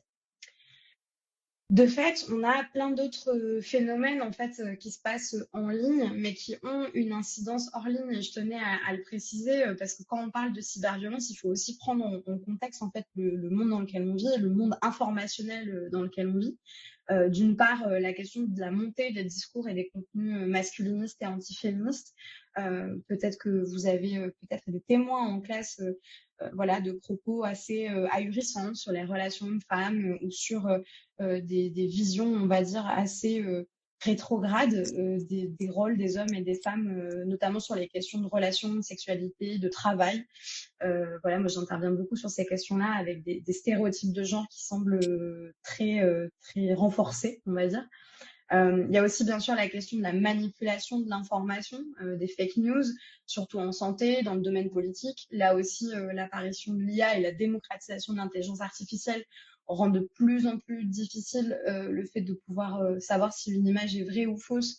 Et pour certains élèves, ça peut être un peu compliqué de se retrouver dans ce système informationnel, on va dire, avec pas forcément toutes les clés pour pouvoir répondre à ces questions. Et enfin, on a depuis l'allégeance, on va dire, des grandes multinationales de la tech telles que Meta, X, Amazon, etc., au gouvernement de Donald Trump, des changements dans les modérations des grandes plateformes. C'est-à-dire que, par exemple, du côté de Meta, donc qui possède Instagram, WhatsApp et Facebook, on va avoir des censures sur des comptes LGBTQIA+, pro-avortement ou qui parlent de santé sexuelle. On va avoir beaucoup moins de modération sur des propos violents ou sur des images dégradantes. Et de fait, il y a beaucoup moins de protection aussi pour les mineurs quand ils et elles sont sur Internet. Tout ça, c'est des phénomènes comment dire, qui font partie de notre paysage informationnel, qui concernent autant les adultes que les mineurs, mais qui en fait font partie de leur quotidien aussi et qui parfois leur amènent beaucoup de questions auxquelles ils ont besoin de réponses. Dans les pistes de solutions qu'on peut évoquer, il y en a, je prêcherai pour ma paroisse, mais il y a bien sûr la question de l'éducation aux médias et à l'information. Une éducation aux médias et à l'information qui est basée sur Internet, sur la question des stéréotypes de genre, des cyberviolences, telles qu'on l'a abordé. Et je sais que c'est un travail qui est fait de manière très très forte par les professeurs documentalistes, notamment dans les établissements scolaires. Mais cette éducation aux médias et à l'information, elle repose encore trop souvent sur la bonne volonté des professeurs. Et même s'il y a une incitation à produire en tout cas ces contenus, ils peuvent être difficiles à caler dans un temps en fait consacré y a des gens qui coupent pas leur micro. Bien sûr, il y a aussi également la question de l'EVARS, donc l'éducation à la vie affective, relationnelle et sexuelle. Vous savez sûrement, mais en fait, depuis septembre, il y a un programme d'EVARS adapté pour chaque niveau scolaire. Moi, des retours que j'ai, en tout cas, à l'établissement scolaire dans lequel j'interviens, c'est que les professeurs sont très en demande pour de la formation sur de l'EVARS. Les élèves sont très en demande d'EVARS également. Mais malheureusement, souvent, il y a du temps de latence. C'est du temps que ce programme il se mette en place aussi. Mais il y a aussi cette nécessité, à mon sens, d'approcher les questions d'EVARS aussi sur les relations filles-garçons et sur aussi qu'est-ce qu'ils peuvent voir sur Internet, sur la question de l'espace numérique, des cyberviolences, etc. Parce que ça fait partie aussi de comment on aborde en fait, les relations entre hommes et femmes. Enfin, le dispositif phare qui est un programme de lutte contre le harcèlement à l'école. Comme le disait très bien Margot, il y a une nécessité à penser le harcèlement et le cyberharcèlement comme un continuum de violences sexistes, sexuelles, mais aussi LGBT-phobes, et de prendre en considération tous les espaces de violence et toutes les personnes qui peuvent être impliquées et tous les types de violences. Moi, j'aimerais vous présenter des ressources que j'utilise justement sur ces questions de cyberviolence. Alors, un peu en éducation média, un peu en EVARS. C'est vraiment juste des ressources qui peuvent peut-être vous être utiles, vous, en tant qu'enseignant, enseignante ou personnel scolaire. Mais c'est des choses que personnellement j'utilise et que je trouve assez intéressantes. D'une part, il y a une association qui est basée en Seine-Saint-Denis qui s'appelle T'as vu Production et qui a en fait fait des kits, on va dire, d'éducation aux médias avec les jeunes. Et notamment, je ne sais pas si on a le temps d'en regarder peut-être une des deux, mais ils font en fait des projets vidéo avec les jeunes dans le but de parler de relations sentimentales, d'éducation, ce genre de choses. Et j'aimerais vous diffuser un extrait d'une de leurs chansons qui s'appelle Le Choix et qui était faite par les jeunes. Dites-moi si vous entendez bien. Deux adolescents sont donc morts en moins de 24 heures dans des affrontements entre bandes rivales. C'est aussi la mort d'un adolescent de 16 ans poignardé devant son lit. Il n'avait que 12 ans et il est mort des suites de ses blessures. Parfois au drame. Hier, l'une d'elles a coûté la vie à un adolescent de 14 ans seulement. Au sol. Écoute, moi j'ai pas le choix. Quand t'es un gars, ça se passe comme ça. Y a des règles et y a des codes et c'est la loi. Dans ce monde, y a pas de place pour être moi. Je suis pas un tendre. Je jouerai le jeu pour faire le poids. Écoute mon frère, on t'a menti depuis longtemps. Et à tous les autres aussi, on t'a fait croire à une histoire où sans violence tu te fais avoir. Mais ces conneries te matrixées, comme tant d'autres par le passé. Écoute, moi j'ai pas le choix, quand t'es un gars ça se passe comme ça. Si je refuse de faire le dur, c'est moi qui serai au pied du mur. J'ai appris que mes émotions, elles seront toujours hors de question. Ni peur, ni peine, ni même la joie, juste la colère qui me protégera. Ça te protégera sur toute la vie, de l'amour et de la tendresse. S'il y a un pacte avec le diable qui te tiendra en laisse. On t'a dit qu'être un bonhomme, c'est toujours approuvé. Alors tu passeras ton temps à tenter d'être approuvé. À la base, tu voulais juste être respecté, ne pas flipper, garantir ta sécurité. Mais mon pote, c'est pas ça qui va t'arriver. Tu vas perdre le lien à toi et après tout va merder. Mais je refuse de me mettre en danger, d'être une tapette, un faible sur lequel on pourra marcher. Je serai plus fort. Si c'est ça qui peut me sauver, ça sert à quoi tes conseils si ça sert pas à me protéger? Ça sert à te rappeler ce qu'est vraiment la liberté, que tu as le droit d'être vulnérable, de rater, de te chercher, qu'on ressemble bien plus aux femmes que ce qu'on t'a raconté, et que la honte, c'est d'essayer de dominer. Voilà, c'est un petit extrait, mais pour vous montrer un peu le travail, je trouve incroyable que fait T'as vu Production. Souvent, c'est des ateliers qui sont menés, donc bien sûr, avec les élèves et avec d'autres disciplines artistiques, que ce soit avec des beatmakers, avec des gens qui font du rap et qui sont habitués à faire des ateliers en milieu scolaire. Ils ont une chaîne YouTube, je vous invite vraiment à voir ce qu'ils et elles font, c'est vraiment super. Ils ont fait plein de vidéos assez drôles, notamment sur les masculinités et sur les inégalités filles-garçons. Le début de celle-là me fait beaucoup rire, donc j'aimerais vous la montrer. Salut mon alpha, j'espère que tu as la forme. Aujourd'hui, une vidéo très importante, les 5 comportements de connards qui la rendront folle de toi. Les filles disent qu'elles veulent des mecs gentils, mais elles sortent avec des connards. Mais il sort d'où, lui? Non, en fait, c'est parce que tu confonds gentil avec suiveur. Tu dois devenir égoïste, distant. Mais gentillesse, ça rime pas avec faiblesse. Par contre, connard, ça rime bien avec cauchemar. Tu dois souffler le chaud et le froid. Tu dois la tromper et ne surtout pas t'engager émotionnellement. Ouais, c'est comme ça que ton daron, il a séduit ta mère. Abonne-toi et pour plus de conseils, achète ma formation 9 clés pour devenir les plus gros des enfoirés. Bah non, en fait, j'ai pas envie de finir comme toi, tout seul avec un hamster. Allez, garde la pêche et bois de l'eau fraîche. T'en as marre que les mecs te... Voilà, donc c'est que des vidéos comme ça, moi, elles me font beaucoup rire. Je trouve que c'est des projets chouettes à mettre en place avec les jeunes parce que c'est des projets à la fois créatifs et qui permettent d'interroger un petit peu les stéréotypes, la question de ce qu'ils voient sur les réseaux sociaux, d'exprimer leur créativité. Donc là-dessus, c'est assez intéressant. Pareil, format, je trouve assez intéressant à la fois à créer ou à diffuser, à commenter. C'est tous les TikTok qui ont été faits par une association qui s'appelle Jeunesse, Sourire et Loisirs d'Amadou Konaté à Mantes-la-Jolie. Pareil, c'est très court, je vais vous montrer. Vas-y, toi, les femmes, c'est à la cuisine. Wesh, c'est quel genre de commentaire de misogyne ça? Misogynie, ça peut sembler compliqué. Mais en gros, ça signifie le mépris et la haine envers les femmes. Et ça, c'est quelque chose qu'on doit absolument changer ensemble. La misogynie, c'est pas juste des insultes ou des blagues déplacées. C'est un comportement qui renforce des stéréotypes négatifs et qui nuit à l'égalité. Les femmes, tout comme les hommes, ont le droit d'être respectées, écoutées et valorisées. Quand on laisse la misogynie s'installer, ça crée un environnement toxique où chacun peut souffrir. Comment reconnaître la misogynie? Les insultes, les blagues sur les femmes ou les comportements qui rabaissent leurs valeurs sont des signes clairs de la misogynie. Juste penser que certaines tâches sont uniquement aux femmes est une forme de misogynie. Toute forme de violence, qu'elle soit physique ou psychologique, envers une femme est inacceptable. Il est crucial de combattre et de dénoncer ces comportements. Soutiens les femmes, que ce soit à la rue, à l'école ou sur les réseaux sociaux. Soutiens les femmes dans leur combat et leur réussite. Montre-leur qu'elles ont ta voix et ton respect. Éduque-toi et éduque les autres. Apprends-en plus sur les luttes des femmes et partage ces informations avec ton entourage. Plus on en sait, plus on sensibilise. En modèle. Montre l'exemple en traitant tout le monde avec respect. La misogynie n'a pas sa place dans notre quartier ni dans notre société. En tant que jeunes, nous avons le pouvoir de changer les mentalités et de bâtir un environnement où chacun se sent respecté et en sécurité. Ensemble, faisons en sorte que le respect et l'égalité soient au cœur de nos interactions. Chaque geste compte. Et vous, qu'est-ce que vous en pensez? Voilà, moi je les adore personnellement. Leur compte TikTok, il est assez pépite. Ils parlent de plein de sujets, de l'endométriose, de la misogynie, d'LGBT-phobie, voilà, plein de choses.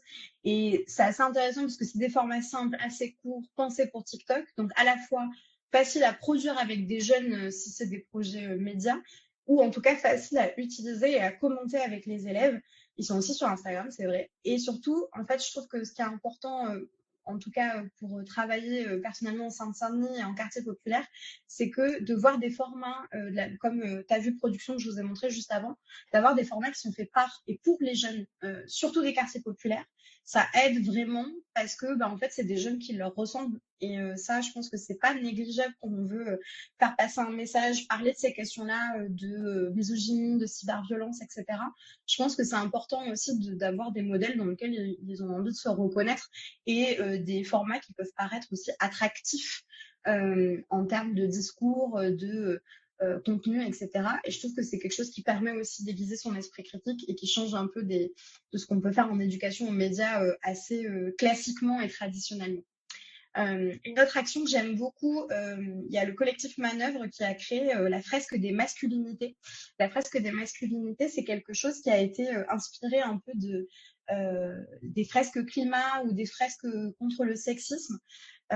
Ça permet un petit peu, en fait, c'est un peu les mêmes principes, c'est-à-dire que c'est en groupe et ça permet dans plusieurs étapes de prendre conscience sur qu'est-ce que c'est la masculinité, les masculinités, comment on s'empare un petit peu de ces sujets-là. En fait, c'est quelque chose qui peut être adapté au sein des établissements scolaires sur la question des masculinités, mais aussi sur la question du numérique. Donc, en fait, la première étape, elle est toujours de définir les termes pour que tout le monde soit au courant des mêmes thématiques et qu'on soit tous et toutes d'accord sur les mêmes sujets. Une deuxième partie qui est plus axée sur du cercle de parole, sur comment ça résonne avec mon vécu, par exemple d'être un garçon pour la fresque de la masculinité, les conséquences et les mécanismes au niveau de la société, pour lister les conséquences et expliquer les mécanismes, par exemple de la vision qu'on a de la masculinité aujourd'hui, qu'est-ce que ça a comme conséquence sur l'échelle de la société et comment ça peut favoriser les inégalités. Et ensuite, un moment pour mettre des actions en place, que ce soit à son échelle de sa classe, de son établissement scolaire, de sa ville, etc. etc. Et je trouve que c'est les fresques de manière générale, que ce soit sur la question du climat, sur la question des stéréotypes de genre, c'est généralement des formules qui fonctionnent assez bien, notamment avec les élèves, parce que c'est participatif, tout le monde a la possibilité de s'exprimer et on est dans de la recherche de solutions et pas sur du cours magistral descendant. Et là-dessus, ça peut être une ressource pédagogique qui peut être aussi assez intéressante là-dessus. Pour aller plus loin, si ça vous intéresse, j'ai fait une petite liste de ressources, à la fois d'associations qui peuvent être intéressantes. Je conseille beaucoup l'association En Avant Toutes, qui est une association qui lutte contre les violences conjugales et les cyberviolences pour les moins de 25 ans et qui possède un chat gratuit et anonyme qui s'appelle Comment on s'aime. Et donc, c'est assez chouette à conseiller aux ados s'ils ont envie de trouver des conseils sur leurs relations à la base, mais ça peut permettre d'identifier parfois des situations de violence. L'association Stop Ficha, du coup, qui travaille sur les comptes Ficha. L'association Féministe versus Cyberharcèlement, donc qui fait des études, mais qui propose aussi des kits pédagogiques. J'aurais dû le mettre aussi, mais bien sûr, le Centre Bertine Auclair, qui a beaucoup de ressources pédagogiques pour aborder les questions de cyberviolence, les questions de sexisme, notamment... Margot, arrête-moi si je dis des bêtises, mais il y a un super quiz en ligne qui s'appelle Gênant mais surtout violent, qui permet un peu de catégoriser les cyberviolences et de jouer avec les élèves, je dirais, à partir d'un niveau 4e, 3e. Des podcasts, peut-être qu'il y a des extraits qui peuvent être diffusés en classe. Je pense notamment à Des mecs solides de Louis Média, qui est vraiment super, et un podcast, on va dire docu-fiction, qui s'appelle Affiche ton ex, qui est sur le revenge porn, qui est paru sur France Culture, et des livres aussi qui peuvent vous aider pour les ados. Je pense à Internet aussi, c'est la vraie vie de Lucien Ronfaux, qui est vraiment un livre pensé pour les ados, et les 4 autres livres, c'est plutôt pour les adultes, mais ça peut peut-être servir de réflexion sur ces questions-là, à la fois de masculinité, de LGBT-phobie, de cyberviolence. Voilà, je pense que c'est des choses qui peuvent peut-être vous éclairer. Voilà, j'ai un peu accéléré sur la fin, mais j'espère que c'est des ressources qui peuvent peut-être vous aider les uns les unes les autres. Voilà.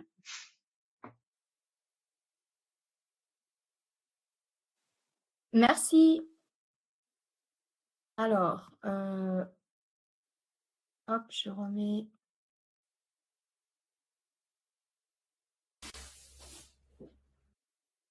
Vous pouvez peut-être remettre vos caméras, Pauline et Margot, comme ça on vous verra aussi. Merci beaucoup pour cette présentation riche et intéressante. On va peut-être laisser un petit peu de temps. Ah bah voilà, il y a ma collègue Marjorie Bertrand aussi, qui est arrivée depuis un moment, mais discrètement, comme je l'ai dit en ouverture. On laisse les participants poser les questions à l'écrit, ou vous pouvez aussi ouvrir le micro.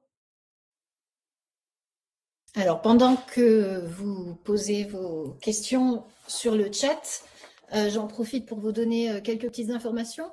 Le diaporama que vous avez vu aujourd'hui, il sera déposé sur l'espace magistère, sur le parcours magistère, et sera déposé aussi le lien du replay. Voilà. Et aussi, la vidéo du webinaire, elle sera visible sur l'article dédié à ce webinaire, sur le site de la DRAN de la région académique Île-de-France. Et peut-être dans l'espace magistère aussi, Marjorie, ou pas? Oui, il y aura le replay et le diaporama. Oui. Il nous faudra quelques jours pour voilà, préparer la vidéo, et puis tout sera disponible. Et vous aurez également dans le magistère la suite de la programmation des jeudis de la recherche. Marjorie, tu veux lire les questions ou... Alors, vas-y, commence-toi, parce que j'ai perdu la discussion. Oui. Alors, nous avons une question de Virginie. Donc, question, est-ce que je peux lire le mot correctement? Disrupt. Et usage pour les mineurs possibles ou non? Si vous voulez, je peux le dire. C'est plus simple. Oui. Oui, c'était pour l'usage de Disrupt, parce qu'au départ, quand Point Contact a sorti son logiciel de hachage pour faire supprimer les contenus intimes, était bien précisé que pour les mineurs, il fallait passer par le 3018. Il y avait vraiment des précisions données, idem sur la version internationale avec SC2I, qui fonctionne en plus, il paraît très très bien, mais vraiment en expliquant que ça ne concernait que les majeurs. Donc ma question était sur cette ouverture, parce que là j'ai vu dernièrement qu'a priori ça serait possible pour les mineurs, sachant qu'on est quand même sur potentiellement du contenu pédocriminel, ou en tout cas ça concerne des enfants mineurs. Donc moi j'étais un petit peu dubitative sur cette possibilité-là, et donc je voulais savoir voilà, si vous pouviez m'éclairer, puisque voilà, je fais de la formation auprès de personnel dans mon académie, et c'était une des questions qu'on me posait là-dessus, sachant que moi j'étais sur éducation nationale mineure, et donc quoi qu'il en soit c'était 30-18. Ouais, moi je réponds. La parole, Virginie. Moi, j'allais dire, en effet, Disrupt, c'est un très bon logiciel, enfin, c'est très bien ce qu'ils l'ont mis en place. Et en effet, pour les mineurs, moi, je recommanderais le 3018 et Pharos en priorité quand on est sur du contenu pédopornographique, parce que il y a aussi le truc que point de contact, pour les connaître, ils sont un peu submergés de demandes déjà avec les majeurs, et que du coup, il y a eu un peu cette segmentation entre le 3018 ne s'occupe que des mineurs et les autres associations prennent en charge les majeurs. Donc, mais je pense que voilà, c'est un outil qu'il faut garder sous le coude, mais je pense que c'est plus intéressant d'aller directement en cas d'urgence du côté du 3018 et de Pharos. Bon, merci pour ces précisions, parce que c'est vrai qu'on a beaucoup d'outils de signalement, et ça crée de la confusion auprès des équipes. Parce qu'entre Stop Ficha, le signalement sur le centre Hubertine Auclair, cybersexisme, bon après nous on a les bases institutionnelles qu'on rappelle. En plus maintenant même le ministère de l'Intérieur a créé un signalement pour les mineurs avec Ma Sécurité. Donc c'est vrai que tout ça complexifie finalement les informations de prévention. Et c'est vrai que voilà, je voulais échanger avec vous là-dessus parce que on a des questions sur le traitement des situations et ça permet d'être plus précis.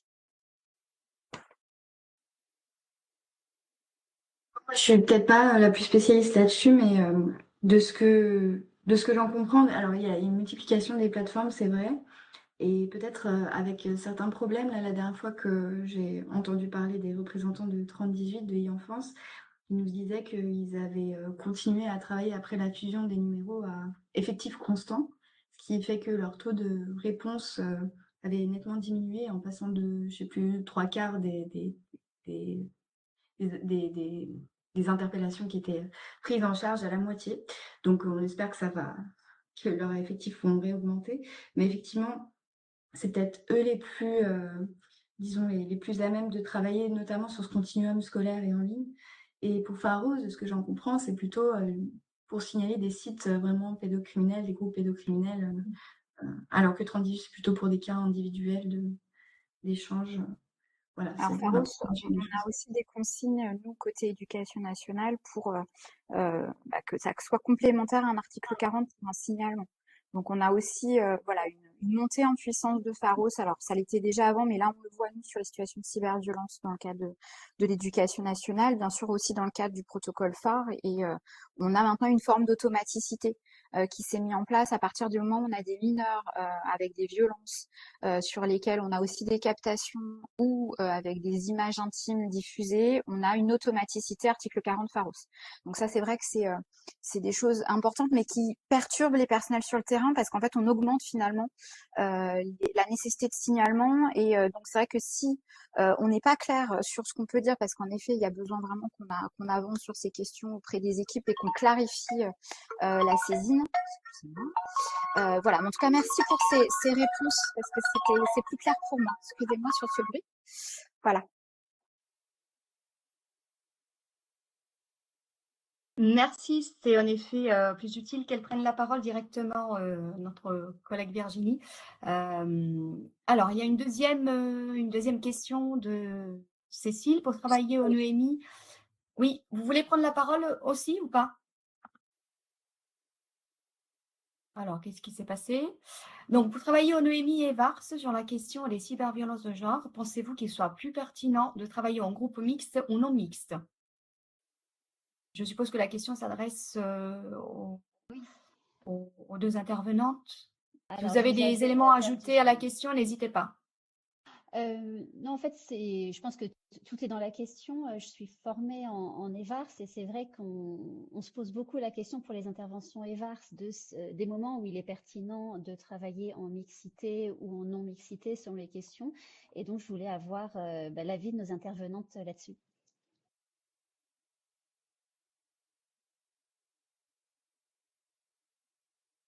Je peux commencer. Ouais, je peux commencer peut-être. Moi, dans l'association avec laquelle je travaille, Feu, on a un cycle de 3 interventions où du coup, on a une intervention mixte, qui est la dernière séance au final, et 2 séances qui sont en non-mixité. Donc, on a un binôme d'intervenants-intervenantes, généralement, en gros, un homme, une femme. Et il y a un de nous deux qui va prendre le groupe des filles, l'autre le groupe des garçons. Si possible, on essaye d'avoir voilà, un intervenant pour le groupe des garçons et une intervenante pour le groupe des filles parce qu'on a pu remarquer que c'était facilitant en tout cas pour la démarche. Et on fait toujours la dernière séance en mixité pour réussir à en fait croiser les échanges et un petit peu faire un bilan de ce qu'ils ont pu dire pendant les 2 séances. Je pense que les 2 approches sont complémentaires et que ça dépend du temps qu'on a parce que je comprends bien que tous les établissements n'ont pas la possibilité de pouvoir faire 3 séances distinctes des VARS dans un temps réduit d'1 mois, 2 mois généralement. Donc je trouve que les 2 ont leurs avantages tout en connaissant les inconvénients, on va dire, de chacun, quoi.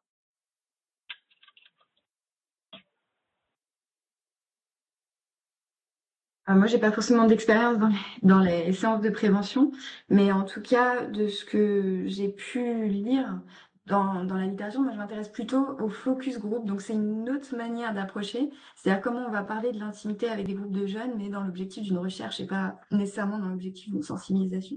Mais en tout cas, comment? Ah, pardon, il y a quelqu'un qui a enclenché son micro. Donc en fait, ce que j'ai pu lire dans la littérature par rapport à ça, sur la question de la libération de la parole dans les groupes de jeunes, c'est qu'il y a un objectif, enfin quelque chose qui libère quand les effectifs sont réduits. Je pense que je vous apprends pas grand-chose, mais en tout cas, le fait de pouvoir faire plusieurs groupes, ça déjà, ça peut aider. Maintenant, on va pas avoir les mêmes discours en non-mixité qu'en mixité. Donc là, l'usage de la non-mixité, c'est plutôt pour libérer la parole. Mais si on veut être sur de la déconstruction de stéréotypes, alors là, c'est beaucoup plus utile d'être en non-mixité parce que les interactions, elles vont pouvoir répondre les uns aux autres. Bien sûr, à condition de pouvoir poser le cadre qui permet de libérer la parole. Donc le cadre, écoute, bienveillance, confidentialité, etc. Ce qui est très, très important. Et l'autre condition, c'est aussi de trouver des déclencheurs des interactions, puisque spontanément, les élèves vont pas parler des sujets trop sensibles d'eux-mêmes. Donc là, il faut avoir des supports. Et je pense que ce que Pauline vous a présenté peut être vraiment, vraiment utile pour ça. Je compléterai juste par rapport au déclencheur, ça vient de me faire penser à quelque chose. Il y a un jeu de société que j'utilise pas mal, qui s'appelle le jeu des relations saines ou toxiques.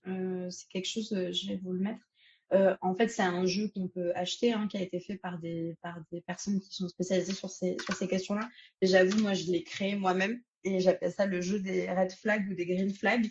Et donc, on part d'une situation, par exemple, ma partenaire veut absolument mes mots de passe de téléphone. Et du coup, les élèves ont une carte verte et une carte rouge et ils doivent dire est-ce que c'est feu vert, donc pour moi c'est ok, ou est-ce que c'est feu rouge, pour moi c'est pas ok. Et ça, je l'utilise en mixité parce que justement, souvent c'est là qu'on remarque à quel point les choses peuvent être différentes. Notamment, je l'utilise sur la question ma partenaire me demande de changer de tenue avant de sortir. Tous les garçons vont me dire bah c'est ok.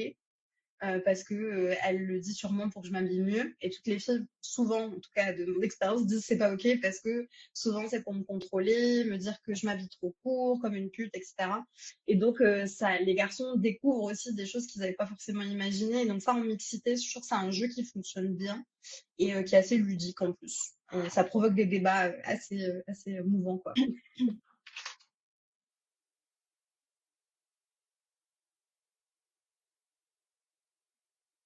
Et par rapport à ce que je disais tout à l'heure, les aider à définir les frontières de leur intimité, de l'acceptable ou non, travailler sur ces red flags, c'est pépite, quoi. C'est vraiment hyper intéressant. Merci. Alors, Charlotte, dans le chat, nous signale aussi qu'il existe la marque Topla qui propose des jeux sur les relations, le harcèlement, le consentement. Voilà, alors je ne sais pas si vous connaissiez ou pas. Donc, on va prendre note de tous ces éléments pour enrichir les ressources également qu'on mettra dans Magistère. Est-ce qu'il y a d'autres questions? Merci, Charlotte. Est-ce qu'il y a d'autres questions de la part des participants? Alors moi, en tout cas, en attendant que les questions arrivent ou pas, d'ailleurs, il me reste encore quelques minutes. Donc, je voulais dire que j'ai découvert, alors là, j'avais la double casquette, en fait, d'enseignante et de parent également, puisque je suis maman de 2 adolescents et en fait, je découvre énormément de choses malgré le fait qu'on s'intéresse à toutes ces questions-là, mais un petit peu de loin aussi, puisqu'on n'est pas vraiment informé, on n'est pas formé à ça en tant que parent. Et en tant qu'enseignant, on est souvent à l'écart de certaines situations parce qu'il y a des choses qui se passent dans nos établissements, mais on n'est pas forcément directement impliqué. Et puis, de toute façon, si on n'est pas formé, on ne sait pas forcément comment aborder la question avec les élèves, comment les aider, comment les accompagner. Mais en tant que parent, par exemple, je me dis, alors d'abord pour Margot, toutes les études et les chiffres que vous avez présentés, qu'on retrouve dans vos productions, est-ce que ils ont été partagés avec des familles, des parents, par le biais de l'établissement? Quel est l'impact en fait que cela peut avoir sur les familles pour qu'on amène justement les parents à essayer de protéger aussi les enfants de tout ça? Est-ce qu'il y a une suite à cette étude? Alors, bon, moi, souvent, on me demande d'intervenir auprès de professionnels de l'éducation, hein, essentiellement, et pas forcément auprès de parents. Maintenant, bon, déjà, les professionnels de l'éducation, comme vous, ils ont cette double casquette. Et très souvent, je suis confrontée à des personnes qui viennent me voir à la fin et pour me dire, bah, en fait, c'était hyper dur ce que vous avez raconté. En particulier, les professeurs des écoles qui sont peut-être pas autant voilà, submergés par ces échanges autour de la sensibilisation aux cyberviolences. Et donc, voilà, je pense que c'est des choses qui sont difficiles à entendre et ça va mettre du temps avant que ça infuse dans la société, qu'on soit capable de l'entendre. Une deuxième chose peut-être, c'est au niveau des familles, bah, il y a des demandes institutionnelles. Là, moi, je suis à Grenoble et le rectorat de Grenoble essaye d'essayer de comprendre comment ça se passe au niveau des familles et l'éducation numérique. Il y a une super recherche de Mehdi Arfaoui qui est à la CNIL, qui a travaillé sur les parentalités numériques et comment voilà, on éduque les enfants à se protéger ou non en ligne, d'ailleurs. Et donc, bon, il y a tout un champ de recherche là-dessus. Il y a quelques apprentissages pour les parents. Déjà, pour les parents, c'est que ils ont tendance à pas être au courant, au même titre que les professionnels de l'éducation. Ça peut être lié à plusieurs choses. Ça peut être lié, d'une part, au fait que parfois leurs conseils peuvent être à côté de la plaque, dans le sens où, comme je vous l'ai dit, le premier conseil qu'on donne aux enfants, c'est ne parle pas aux inconnus en ligne. Et les inconnus ne sont pas forcément les premières sources de problèmes et de violences. Ouais. Donc, c'est ça. L'autre chose, c'est que les parents sont complètement souvent éloignés, ils n'ont pas envie de savoir ce qui se passe sur les réseaux sociaux, ça leur fait peur, ils ne se sentent pas compétents. Mais ce qu'il ne faut pas oublier, c'est que avant tout, ce qui se passe en ligne, c'est des relations. C'est des amitiés, c'est des conflits, Donc ici, les parents, ils ont toute leur expérience à pouvoir partager et ne pas hésiter à avoir une posture en fait de curiosité vis-à-vis des enfants, quand bien même, voilà, vous n'allez pas utiliser Snapchat tous les jours ou TikTok, etc. Mais juste dire, voilà, qu'est-ce que t'aimes là-dessus, explique-moi comment ça marche, des petites choses comme ça pour instaurer le dialogue et peut-être donner prétexte au partage sur les violences. Voilà, et aussi peut-être quelque chose qu'il faut rappeler, c'est quand les enfants en parlent aux parents, ce que j'ai trouvé parmi les filles, c'est là où ça s'améliore le plus. C'est pas avec les professionnels d'éducation, c'est pas forcément avec les amis, c'est vraiment avec la famille, peut-être parce qu'il y a plus de suivi, il y a plus de soutien. Et donc, tout ça pour vous dire que les parents, vous avez un rôle important à jouer. Merci, merci Margot. Et oui, en effet, nous avons un rôle crucial certainement. Et d'ailleurs, je me posais la même question pour ce que Pauline fait de son côté sur le terrain. Est-ce que vous êtes amené à rencontrer les parents dans le cadre des ateliers, ou est-ce que vous êtes mis en relation où ça se passe uniquement avec les élèves en classe et les enseignants qui accompagnent? Je dirais que sur l'éducation aux médias, moi, je rencontre jamais les parents. C'est souvent des projets qui sont portés par les professeurs documentalistes, les professeurs de français, d'histoire-géographie. Dans le cadre, par exemple, en département de Seine-Saint-Denis, c'est avec le programme Agora. Donc là-dessus, on rencontre jamais les parents et on les rencontre au final qu'à la restitution. Alors souvent, ils sont très fiers des projets médiatiques qu'ont fait leurs enfants, mais c'est dommage parce que moi, j'aurais aimé les rencontrer avant. Je trouve que c'est toujours intéressant. Par contre, sur l'EVARS, avec l'association dont je suis partie avec Feu, nous, on organise toujours une réunion avec les parents et une réunion avec les professionnels de l'établissement, des professeurs qui vont être engagés sur le sujet, ou les AED, enfin en tout cas toute la communauté éducative. Et ce qu'on a pu remarquer, c'est que du côté de la communauté éducative, les gens sont présents et on demande et on échange beaucoup et c'est trop chouette. Par contre, du côté des parents, en fait, à chaque fois qu'on a fait des rencontres, il y avait max 2-3 parents. Alors du coup, on se pose la question, est-ce que c'est nous qui avons mal fait notre communication? Peut-être qu'on le fait à des horaires qui sont pas pratiques. Enfin voilà, on essaye de réfléchir aussi, parce qu'on est une jeune association, comment on peut faire justement pour mobiliser les parents? Est-ce que ça passe par peut-être un livret qu'on envoie par mail avant? Enfin, en tout cas, d'autres formes de communication qui permettraient un temps d'échange, ou en tout cas la possibilité d'un échange si les parents le veulent, pour pouvoir discuter de ces questions-là. Parce qu'on remarque aussi que sur les questions des VARS, malheureusement, il y a des parents qui peuvent être un peu soucieux de savoir ce qui va arriver. Il y a aussi une désinformation très forte sur les questions des VARS. Et donc, rassurer les parents et leur expliquer un petit peu ce qu'on va faire, qu'est-ce que ça va être le déroulé. Souvent, ça permet aussi d'éviter les frictions, les conflits. Et donc, nous, on est en demande de ça aussi, mais on sent que c'est un sujet qui est toujours un peu compliqué. Donc, des réflexions là-dessus à avoir sur comment on arrive à mobiliser les parents aussi, ou comment on arrive à leur transmettre l'info d'une autre manière. Merci à vous deux pour vos réponses. Et pour finir, je voulais dire que, moi personnellement, j'ai eu des frissons en écoutant la chanson que vous avez partagée, et la vidéo aussi. D'ailleurs, la vidéo de la chanson est déjà partie dans le groupe de famille pour mes ados. Donc, et c'est vrai que, comme le disait Margot au départ, accrochez-vous, ça va faire peur.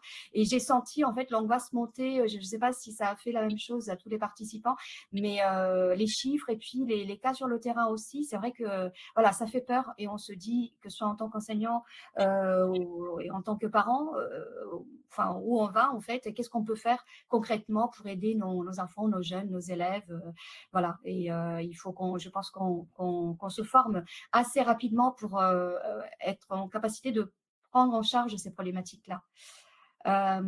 Merci. Oui, Pauline, j'ai trouvé le site, et d'ailleurs il est très riche également. Est-ce qu'il y a d'autres questions? Et peut-être que ma collègue Marjorie voudrait poser une question aussi. Oui, juste une dernière, parce qu'on va quand même terminer. Mais en parlant des parents, je pensais on parle plus des parents des victimes, mais les parents des harceleurs, souvent, ils sont harceleurs aussi, peut-être par leur éducation. Et donc, et les parents des harceleurs, quand on les reçoit, quand on les informe, ils sont dans le déni, ou même certains pourraient dire oui, c'est bien mon fils, toi t'es un homme, quoi, quand ils font preuve de harcèlement. Donc comment le problème, c'est comment changer les mentalités.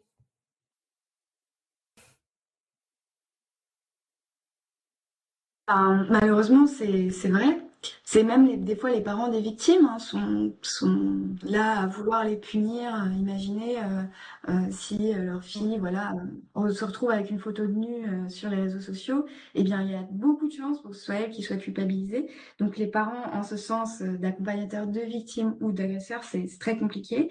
Mais on a la loi quand même Et la loi, c'est là pour forcer, pour contraindre, si ce n'est les mentalités comment dire, à évoluer. C'est aussi là quand même pour dire attention, là, c'est une limite que vous n'avez pas le droit de franchir. Bon, malheureusement, il y a, comme tu as rappelé, Pauline, à juste titre, hein, c'est pas facile de faire aboutir une démarche de plainte et une démarche judiciaire, et c'est même pas forcément souhaitable pour les victimes de poursuivre là-dedans parce que c'est très douloureux. Mais en tout cas, pour moi, la seule chose, parce que on ne peut pas changer les parents, en fait, c'est vraiment quelque chose de bloquant.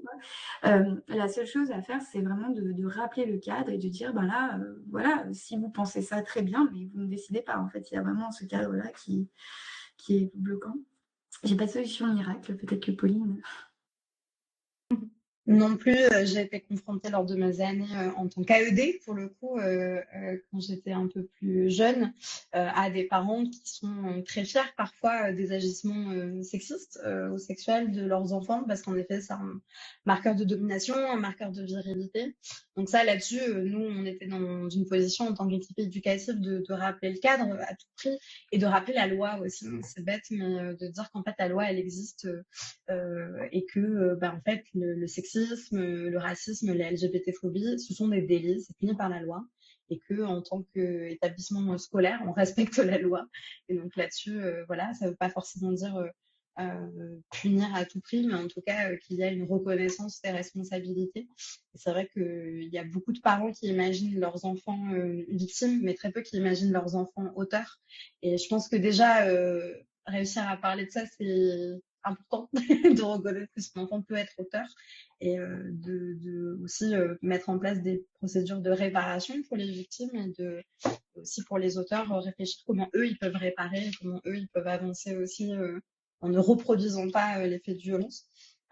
Voilà, et comme tu le disais Margot, des fois il y a des auteurs qui ont été victimes ou qui sont encore victimes. Enfin voilà, c'est malheureusement pas tout noir ou tout blanc, ça, mais c'est parfois des situations complexes et je pense qu'il faut s'adapter à ces situations complexes aussi, malgré parfois le déni des parents ou en tout cas leur non-volonté, on va dire. Merci beaucoup Pauline et Margot. Eh bien, nous arrivons à la fin de ce webinaire, pile poil à 18h moins 2. Nous avons tenu les délais, surtout il n'y a pas eu trop de catastrophes au niveau du numérique, hein, parce que voilà, moi j'ai eu un message bizarre de mon écran au bout d'un moment. J'ai cru qu'il allait me lâcher.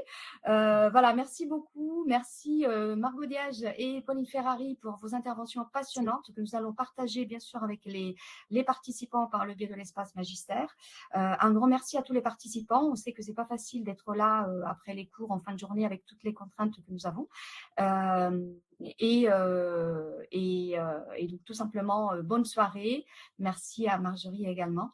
Bonne soirée à tout le monde et au prochain webinaire.